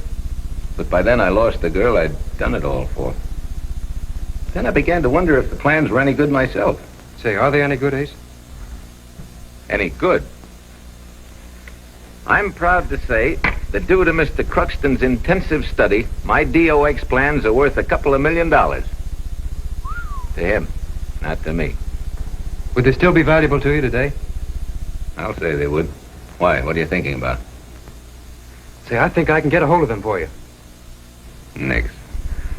I don't want you to get mixed up in it. Besides, that Cruxton file room isn't so easy to get to, or I'd been there myself. Yeah, but that's just it. I can get to it easy, through Ruth. No, I don't want to harm her. Why, she'd get fired so fast. Oh, she wouldn't know anything about it. I'd handle it myself. Nix. Forget it. Skip it. The only reason this whole thing came up is because I suggested you two kids get married now. Don't wait until it's too late. Now, you forget you ever heard of the DOX, you understand? Yes, sir. Well, I'm going to bed. I think I'll have a cigarette first. Well, don't smoke yourself to death. Good night. Night.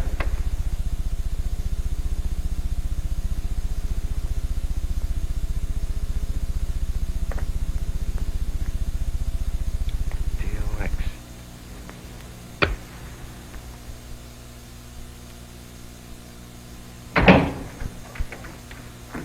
Good morning, Baron. Operative 77 is here, sir. Have him come in.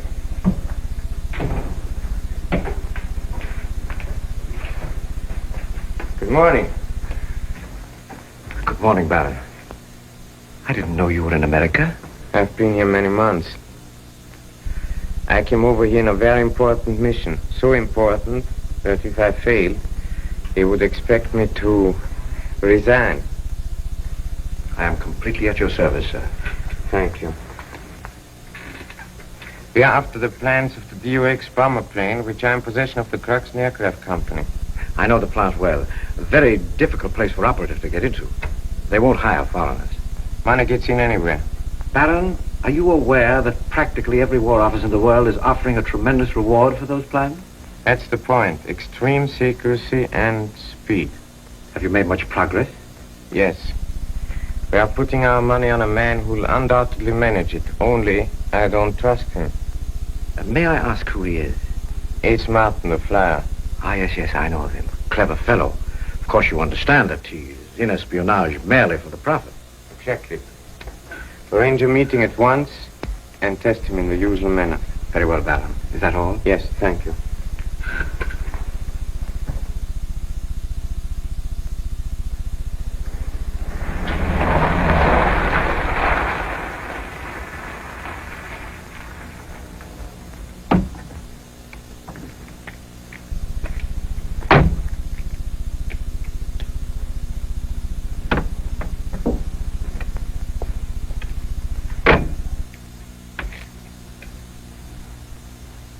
I have the money. You speak in riddles. I have the money. Very well, produce it. I'll meet you halfway. Okay. Begin.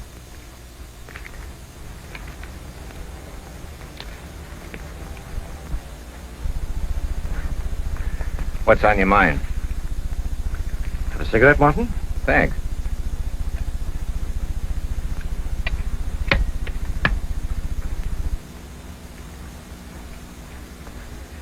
Martin, I was not sent here by the chief. I see. And what I have to say is only between us. Shoot. Suppose I could offer you more for those plans than you've been promised. Are you suggesting that I sell out to some other country? Well, let's say as a businessman that you sell to the highest bidder. Testing me, huh? Yes. As a matter of fact, I was sent by the chief. But in reality, I was testing you for myself. I don't get you. You will.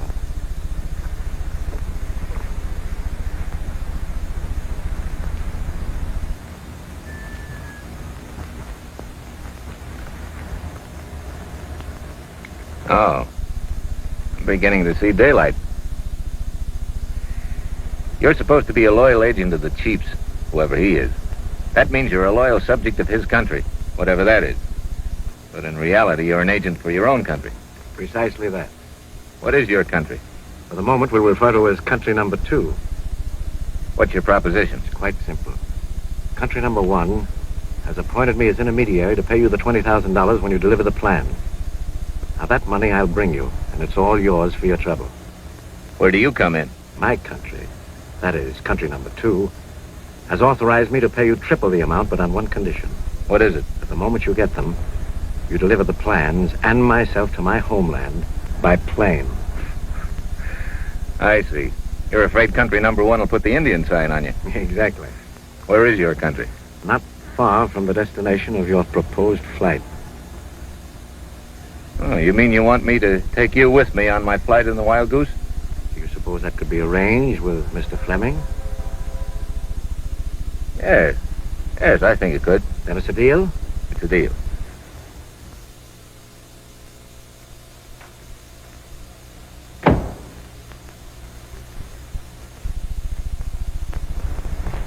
Well, kid. Do I deliver or do I deliver?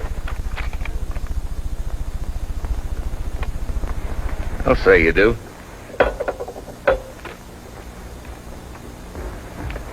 Well. Been a long time since I laid eyes on those babies. Kid, I don't know how to thank you, but I'll reciprocate someday. Oh, forget it. After all you've done for me, nothing to it anyway. How'd you get away with it? Just like I thought I would.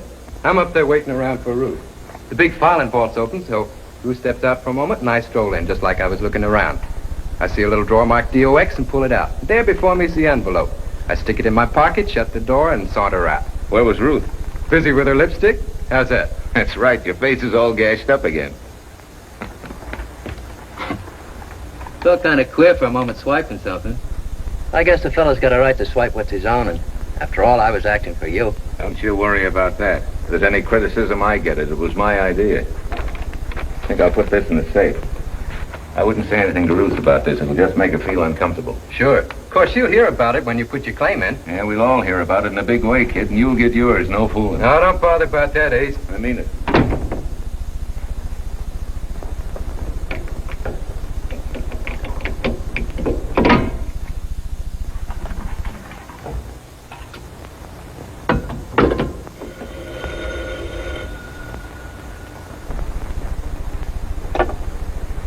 Hello. Yeah, this is Ace Martin. Who? Oh, yeah, he got home. Did he get them? Yeah. Now listen, as soon as Fleming is ready to take off, I'll get in touch with you. Don't worry. Okay, good night. Well, did he accept your offer? On the contrary. When I suggested it to him, he became indignant. He said that although he was not bound by any patriotic obligations, when he made a deal, it was a deal. So you are certain he's to be trusted? Absolutely. Good work. Thank you. Now, the gentleman who was formerly our intermediary is no longer with us. Explain to Mr. Martin that the incident was a necessary test and that you are to continue on the case for us.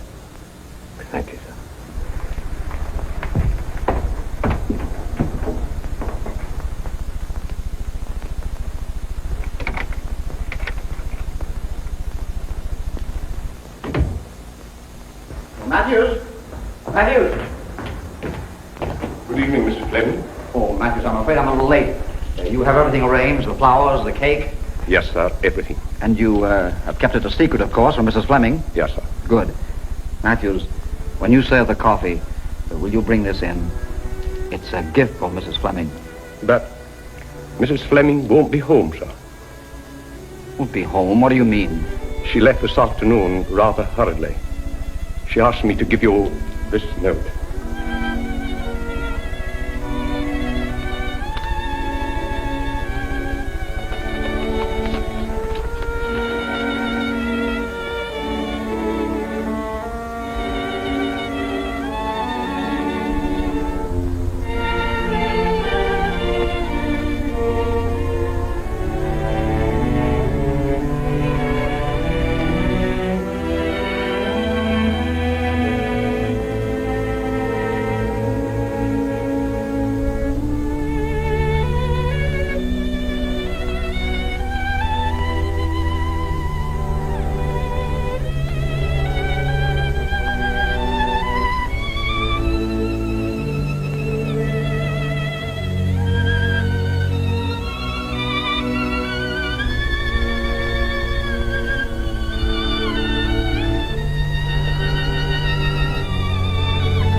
Hello, Ace. I'm glad I found you in. Can you get a hold of that young mechanic of yours? Good.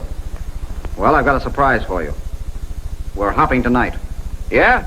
Swell. I like it sudden like that, boss. Matter of fact, couldn't suit me better. We're taking off secretly. I'm not even telling Mrs. Fleming or Grant. Yes, it's a sneak flight. Oh. Well, how about midnight? Perfect. Leave everything to me, boss. I'll cable ahead and reserve a ringside table in a Berlin cabaret for tomorrow night. Okay, meet you at the hangar at midnight.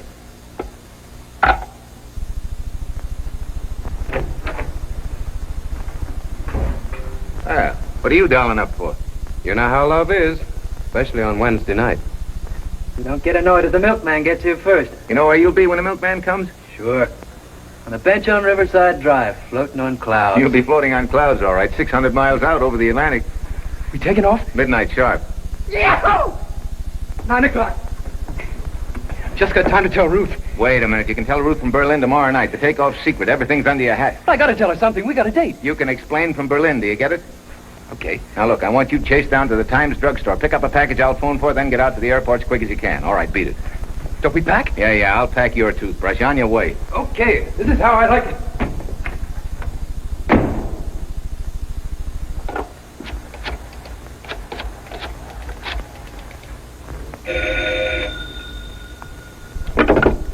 Yes? Oh, it's you. Now, look, we're leaving tonight. Meet me on the Tower Road, 10:30, the same place. Come alone and bring him the dough. Did you arrange it with Fleming? No, I'll fix it with him at the hangar. Now we get a move on. All right, I'll see you later. 10,000 and 20,000. You'll hand this to Martin only when you've examined the blueprint. Very well, Baron. I should be back in about an hour, sir. Just a moment. We'll go with you in the car. Why, but Baron, if he should see others with me in the car, why... I'll manage that. You may need protection, huh?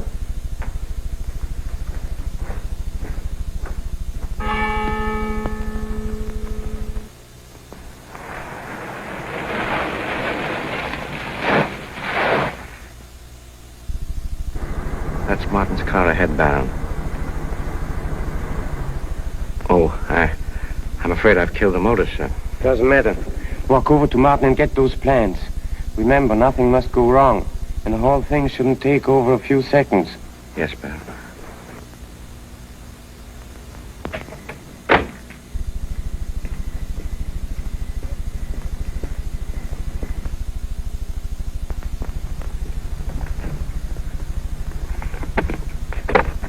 don't move. The chief, he's got me covered. We must hurry. Why, you double-crosser, so you thought you'd bring them along and put the Indian sign on me, huh? Well, here's yours.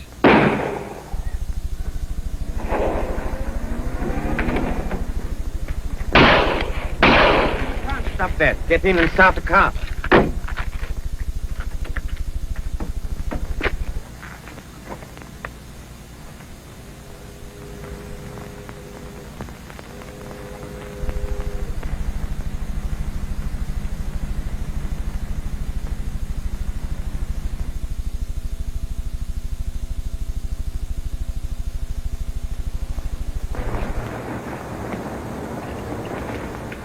Wonder if that guy Fleming's gonna be late. The odds. We got all night. Yeah, well, he better not be, or we'll hop without him. Jeez, you're sweating like a bull. Yeah? Well, you would be, too, if you had your heart set on this like I have. Nobody's going to stop us. Yeah, you can play that bet across the board. Come on.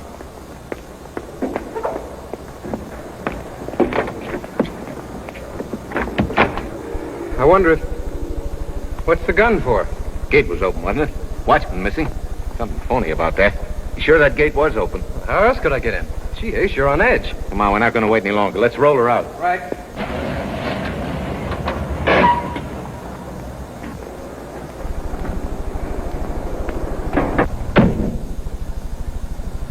Wait a minute. Here comes Fleming now. Hello, boys. We all set? All set. Let's get going. Well, I'll get dressed in a minute. Where's my suit? You can change inside. When we got here, the gate was open. The night watchman was missing. He may be talking to reporters.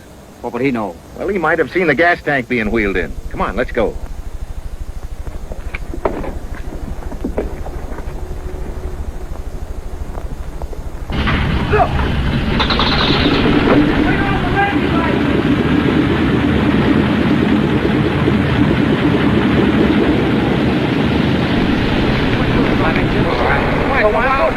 Let's go.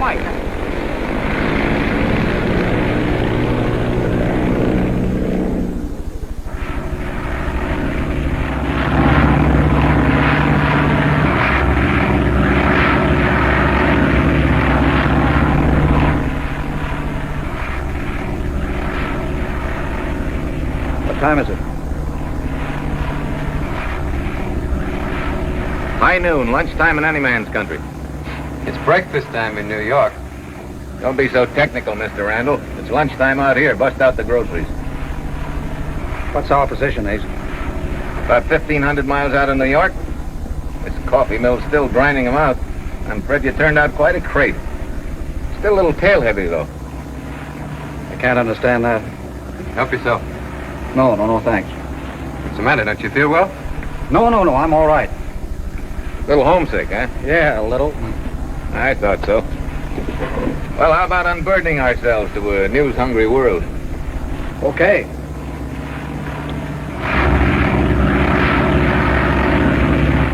KHABQ, calling Atlantic Airport. Give me a call, please. KHABQ, calling Atlantic Airport. Give me a call, please.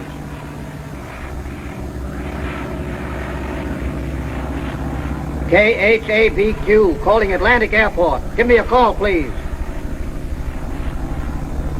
Strange. No answer. Better check your transmitter. Maybe they're not getting you.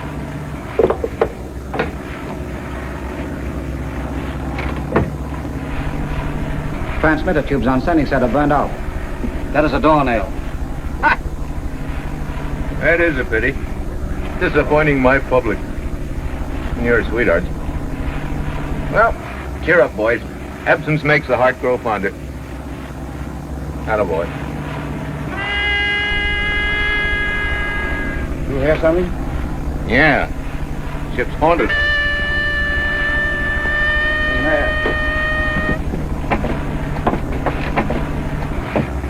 It's Skimpy. Hello. So you stowed away on us, huh?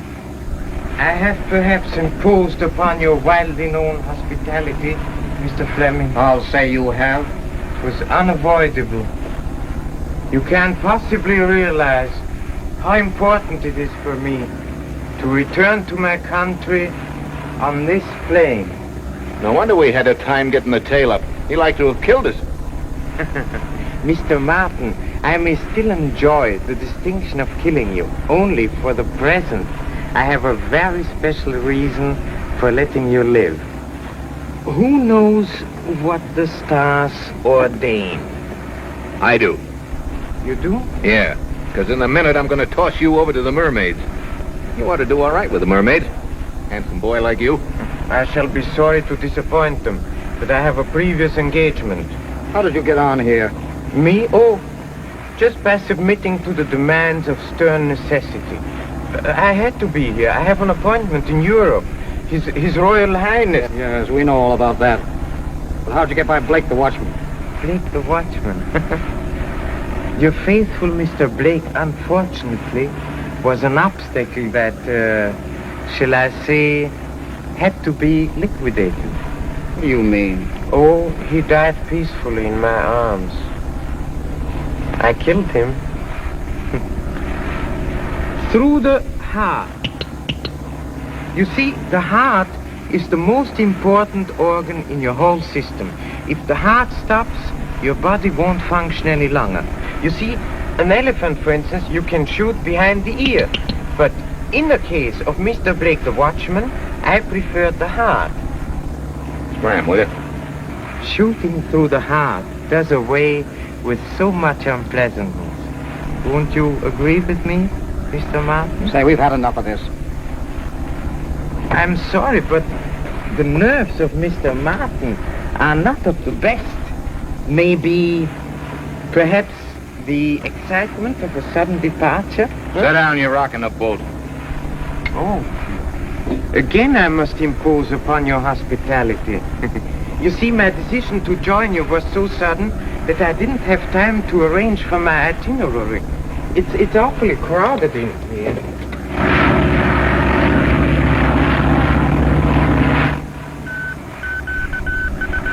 News flashes of the day by the Macklin Company. Since 6 o'clock this morning, no word has been received from the Wild Goose, now en route over the Atlantic. Millions of men, women, and children wait breathlessly in the hope that this is not due to any misfortune that might have befallen Mr. Fleming, the owner, and his intrepid associates, Ace Martin and Joe Randall. If you are listening in, Mr. Fleming, good luck and Godspeed. Why is my name not mentioned? Get in touch with them at once. At once, please. A flash. Police have found a man dead on Tower Road, shot through the heart early this morning. Papers found on the body indicated that the man might have been a Secret Service agent of a foreign country. The United States Supreme Court is expected to hand down I was there. I saw it. I see it all clearly now. Very neat murder. Quiet, Colonel, quiet. Turn that thing off before he drives me mad. Madness, Mr. Martin, is a very common malady. Can it be that they are mad themselves who call me mad? If you only knew what was going on in this head of mine. If you only knew.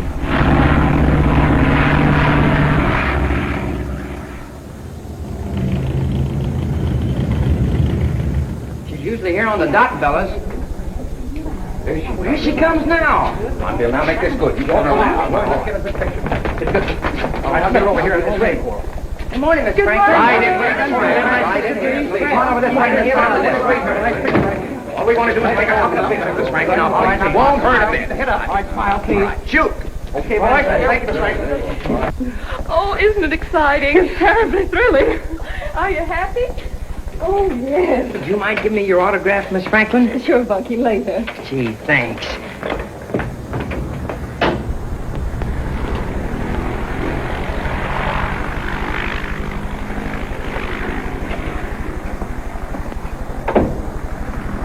Mr. Franklin, Mr. Croxton wants to see you in his office right away. Thank you, Bunky.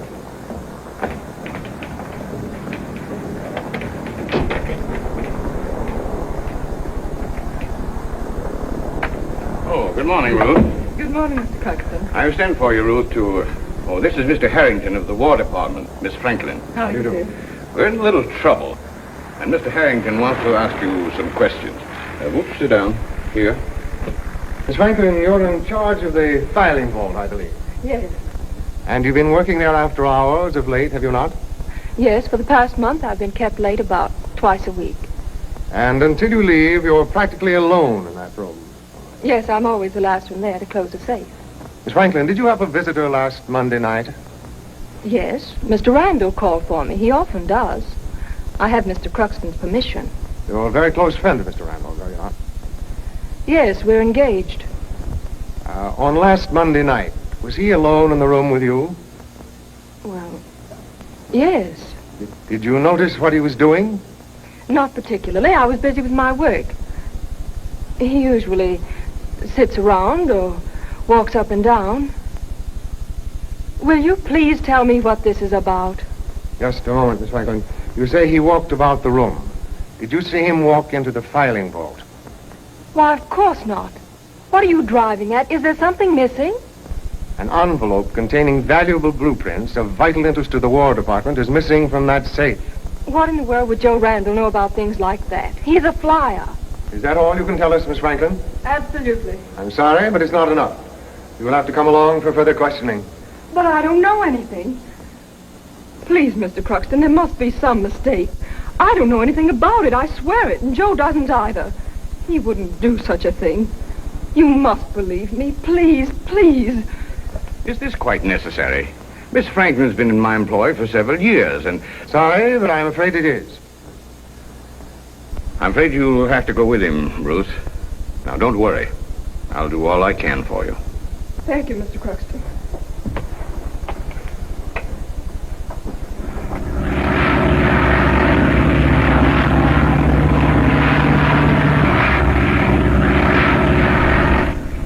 Will this clammy fog ever let up? I've had plenty of it, too. Any idea at all where we are? Over India, for all I know. They've been flying blind for hours. Over India. Oh, in that case, you'll have to land me at once. I'd more than like to accommodate you. I am dining tonight with the Maharaja of Murat. Oh, sure, Colonel, sure. Some ship would only spot us from below and give us a call. We can get our bearings. No, I'll have plenty to say to the bandits who installed this radio. And the good old game of fooling each other goes on. I fool you, and you fool me.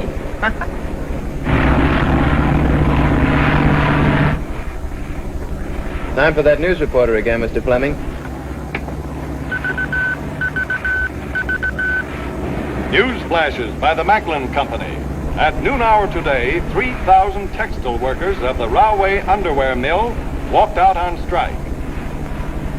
A spokesman for the workers said, no money, no undies. Still no word as yet from the Wild Goose or from passing ships at sea. Considerable alarm is being felt in view of Uncle Sam's weatherman reporting storms off the Irish coast. I thought this was India. Flash, the beginning of a scandal which may involve a famous personage in aviation circles was unearthed today by your snooping reporter. The source of this information has been carefully checked. Quiet, please. Quiet, please. Substantiated. A young woman employee of the Cruxton Aircraft Company is under arrest and is being detained by authorities. To say more would be telling, but your reporter has a word for this young woman's boyfriend, should he be listening. For whom did you get that envelope? For whom, huh? And here's the stock market report. I could answer that question, but why should I tell you? Pipe down. With pleasure. In a company of fools, a mental giant always sounds ridiculous. Well, if you fellas don't mind, I think I'll go and get some rest. Okay, boss.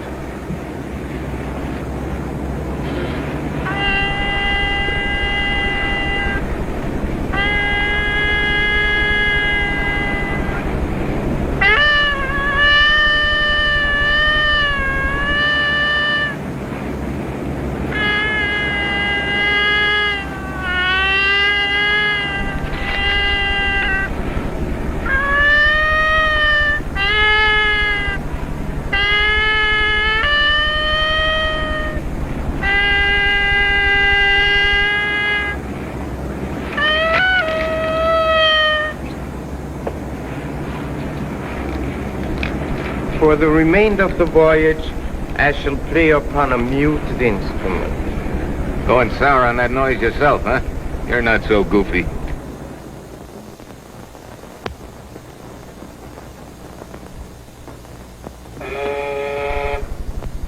Yes? Major, Mr. Cruxton is here now. Please have him come in. Then have Mr. Harrington bring in Miss Franklin. Yes, sir. Good afternoon, Mr. Croxton. Hello, Major. Mr. Croxton, I sent for you. Oh, sit down, Miss Franklin. How are you, Harrington? Mr. Croxton, we're convinced that those plans were stolen by Joe Randall and turned over to Ace Martin. Randall was unwittingly and innocently drawn into this through Martin's diabolical scheming. Are you sure of that? Definitely. By checking these clues on a body found on Tower Road, we, in conjunction with the Department of Justice, were led to the headquarters of a foreign spy syndicate. There we arrested 2 men. On a promise of protection until they were being deported, they agreed to talk, which they did. Then, being dead certain the plans were on the Wild Goose, we cabled every American merchant marine vessel on the Atlantic to be on the lookout for the airship. We also stationed our men at the airport in Berlin with instructions to take Martin into custody when he arrived. But Martin is not headed for Berlin. How do you know that? A message in code from one of our vessels on the South Atlantic informs us that they definitely sighted the Wild Goose. Judging from the vessel's position, Martin is flying 500 miles off his course. It may be that they're lost, but it may be deliberate. At any rate, I'm afraid we haven't a chance to recover those plans before Martin can dispose of them to some foreign power. Major, you said you believed Joe to be innocent, didn't you? Well, if he will bring those plans back, would his name be clear? Yes. Then why don't you let me speak to him? Over the radio, I mean. Why, Please, Major. I'll talk to him. I'll tell him how Martin has used him and how much those plans mean to his country. He'll get them. I know he will. That'd be a good idea, Major. A chance worth taking. It might at that. Then you let me do it? Judging from Martin's way of doing things, however, I'm compelled to warn you that from this, serious consequences may result in that airship. Even so, Joey must know. He'd want to know. Please let me do it. Please. Very well. Arrange to clear all air lanes at once.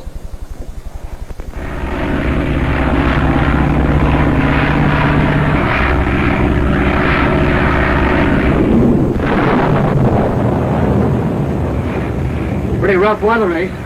You said it. First we get hours of pea soup fog, and now this. Come hither, hither, my little page.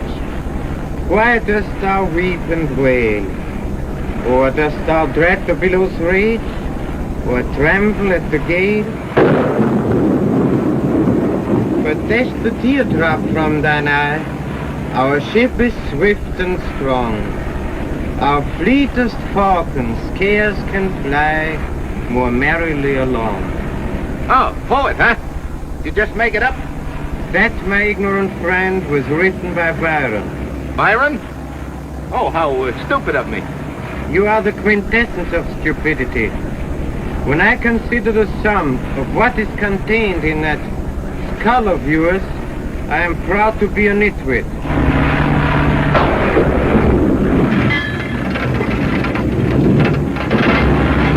What's wrong now? The gas cap has come loose. Take it over.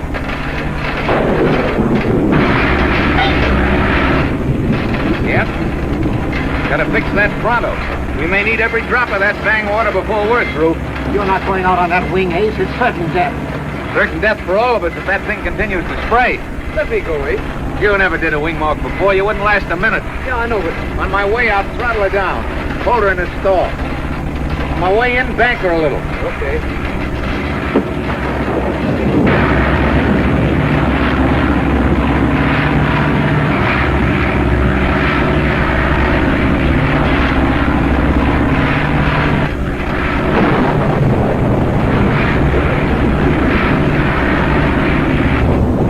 I despise Mr. Martin. I must admire his courage.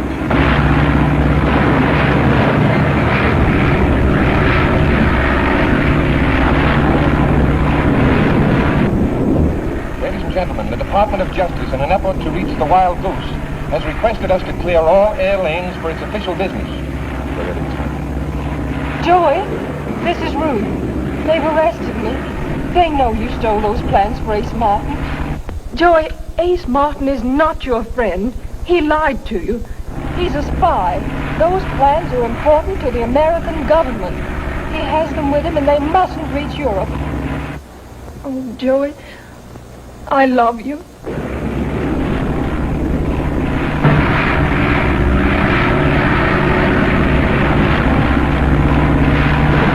No! I'm gonna throw him off! Oh, easy! He made me get those plans for him. He said they were his.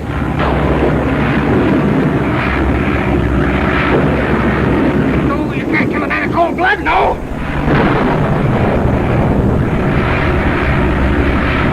Don't be a fool! Listen!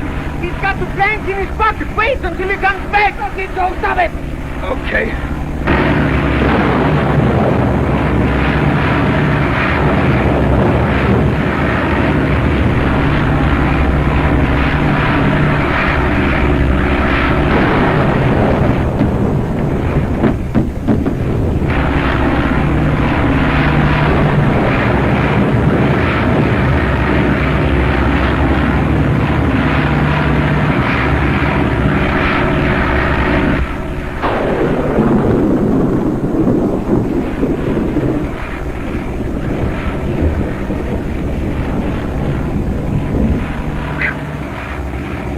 Bumpy rides again, kid.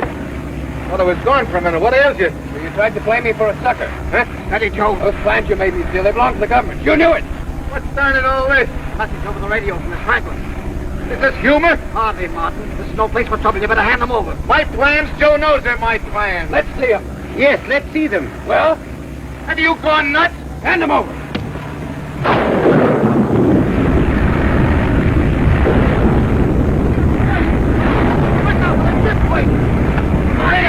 Grab on to somebody! Move, I got enough power to pull her out! What is it? 500. Up the gas! Hang on and put up the flank!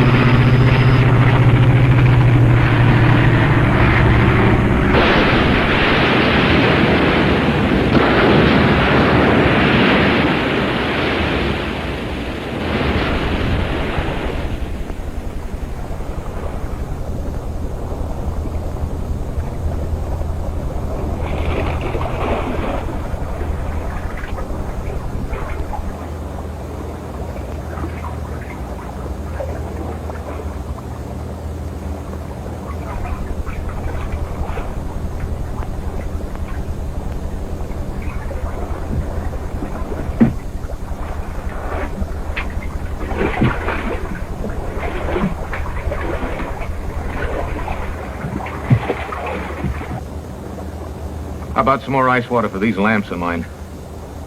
They're like two hot coals. I hope they burn through your skull. Don't worry. They probably will. These lamps of mine will never see daylight again. One of you other guys soak this bandage? I don't know which is more merciful. Refusing to help you or telling you there's no more water. Oh, that's it. Thanks. Maybe that was the kid's way of telling me the same thing. Yeah? If I had my way, I'd wash your eyes out with salt water. Okay. Can't say I blame him much. What's the use, Joe? Stewing won't get you anything. I'm not stewing. Doesn't the futility of all this strike you gentlemen as amusing? Not amusing enough for you to start tooting that horn of yours, I hope. I seemed to lose my talent for the instrument when the ship crashed. Yeah. Certainly sobered you up. Wouldn't it be funny, Colonel, if this crack-up knocked some of those maggots off your brain? Yes, very funny. Martin. Oh. Sorry, Colonel. I didn't mean to hurt your feelings. Just wanted to keep talking. What are you doing, boss? Trying to fix this old melodeon. Knock off. When lightning strikes those things, they're out for good. Well, at least it keeps my mind off things. What's occupying your mind, Colonel? Oh, contemplating the wonder of the firmament and thankful to the stars for keeping the sea so peaceful. Well, you needn't thank them for me. And just as soon they played leapfrog with each other. I don't want to go out in a bathtub. Give me a storm. Roughhouse. Excitement.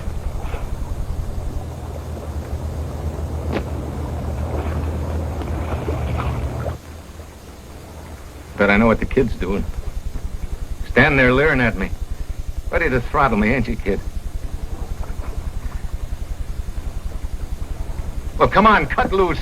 I can stand an encore. I made you a traitor. You lost your girl.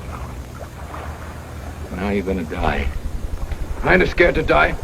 I prefer it to what you've left to me at home, and the sooner the better. Easy, Joe. What are we waiting for anyway? No food, no water, nothing. Just sitting here waiting for the sea to drag us down inch by inch. I don't care what you guys think of me. Call me yellow if you want to, but I can't stand this. I can't stand it. Sit down! Let me go! Let me go! Let me go!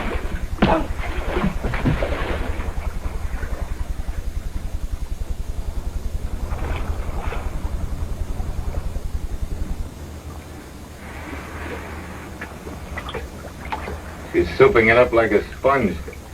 Yeah, about 2 feet in the last hour. Won't be long now. Are you ready, Colonel? Uh-huh. Go.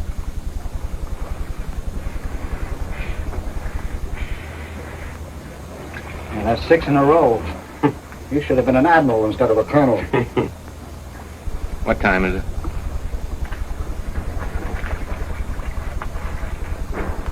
$10:30. We're a long way from where we were last night at 10:30. Let's see. What was I doing? Possibly I could tell you. You've been reading the stars again, eh? All right, go on, tell me. I was watching you with one of my men from the rear car as you killed Operative 77 on Tower Road. It was deftly done. Well, I'll be a wart on a monkey's uncle. Don't tell me I'm here with the chief. Chief of what? But this is the guy I had Joe steal the papers for. Is this rich?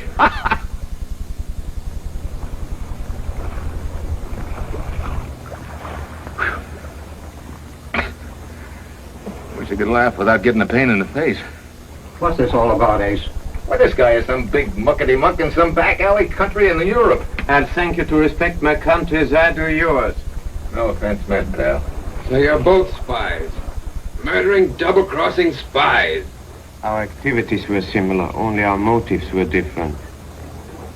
Hey, what the devil is your real name, anyway? Baron Rudolf Maximilian Tagger. Quite a title. I think you got something there, Baron. Oh, we're proud to have you with us. Hey, look, why don't we all get together? Tell one another why we're here. We might whip this into a nice little drowning party. Come on, let's all gather around the stove and unburden ourselves. Fleming, you're first. You've been a flat tire ever since we started. I'm afraid I have nothing to contribute. Oh, being sermonized. No, you got me all wrong, Ace. Well, then, why has your chin been at half-mast all the way? Don't mind my worthy colleague, Mr. Fleming. He hasn't learned to recognize tragedy on a man's face. Am I correct in thinking you'll welcome this too? Don't be a sap, Baron. Any man that'd welcome this ought to have his head examined, even after he's dead. As a matter of fact, Ace, I do. Now, don't you start telling us that your name isn't Fleming, and that you're running away because they found counterfeit money on you. No, not running away. Pursuing. Pursuing? Who? My wife. I don't get you. She left yesterday for Europe to get a divorce. When I found it out, I could think of only one thing to do. To get to her and reason with her. Therefore, my sudden decision to leave last night. Hard luck. I'm sorry, boss. Oh, that's all right, Ace. It took a crack up to make me realize that no matter what I do, she's out of my life for good. So, you see, strangely enough, I do welcome this. Well, I guess that accounts for everybody. Baron's a red-hot patriot. Fleming's a subject for the Winchell column, and the kid's a man without a country. Me. How would you like your gravestone inscribed?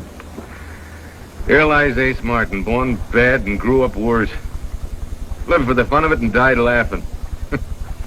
I'd consider my career complete if I could have a drink. Oh, I forgot. Well, how about a smoke, then? There's 4 left. 1 for each of us. Thanks, boy. Look! I think I see a light. I've been seeing a million. There it is. Are you guys kidding me? No, it's a steamer. A steamer. What's the matter, Baron? You taking an interest in life again? Well, how about one of you guys shooting off the flare gun? Get the flare gun, Joe.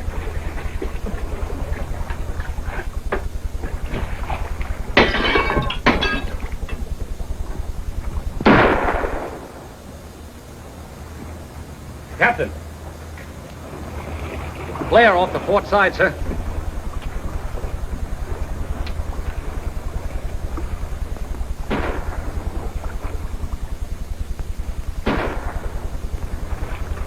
Stand by to lower a boat. Man a boat. Full speed ahead. This crate will never stay up until that ship gets here. We'll break out the lifebelts then. Go ahead, Joe.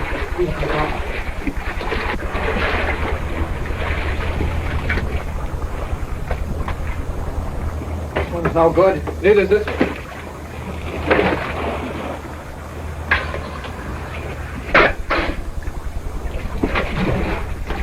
There's only one. Well, ain't that ducky? Well, women and children first.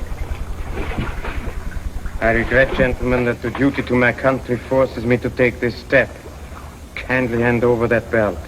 Better give it to him, Joe. What's this all about? Fairness to you, Mr. Martin, I must warn you that I'm armed. Yeah? With that toy pistol, eh? It's a real one this time. Let me have those plans, please. Don't do it, Ace! What's the odds, kid? One peep out of you, Baron Rudolph Maximilian Tiger, and you'll be face to face with your illustrious ancestors. May the company anything! Kid, come here quick. Take these plans and put them in your pocket. Hurry up. Now get into that lifeboat. Hurry up. Go ahead, kid. It's okay. Nice flying, boss. You all set? Yeah. Now beat it. Thanks, Ace. Skip it. Give my regards to Ruth. Goodbye. Goodbye, Mr. Fleming. Goodbye.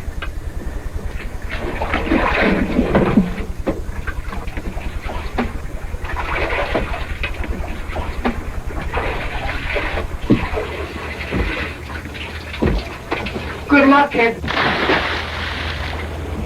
He gone? Yes, he's on his way, Ace. Baron.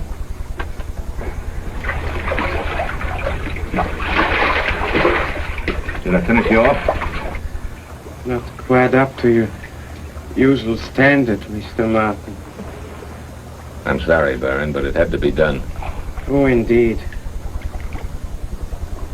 You're a strange fellow, Martin. In spite of everything, I confess a strong liking for you. Under other circumstances, we might have been good friends. Thanks, Baron. Well, now that we've regenerated or rejuvenated or what have you, how about a smoke?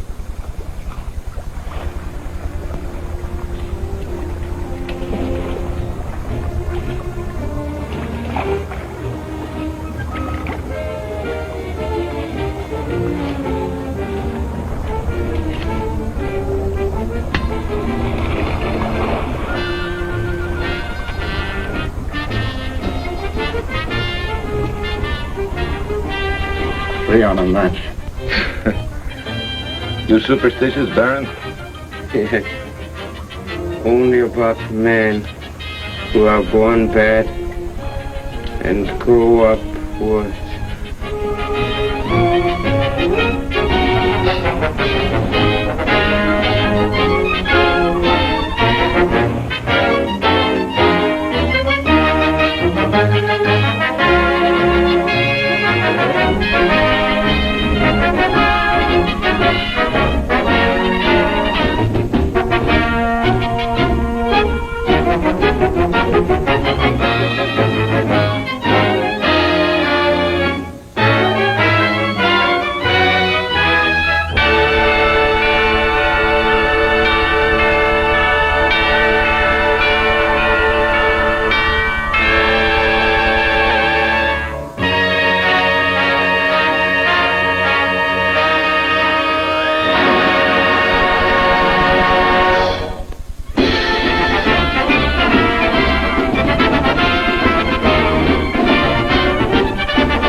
And now, folks, it's time to say goodnight. We sincerely appreciate your patronage and hope we've succeeded in bringing you an enjoyable evening of entertainment. Please drive home carefully and come back again soon. Good night.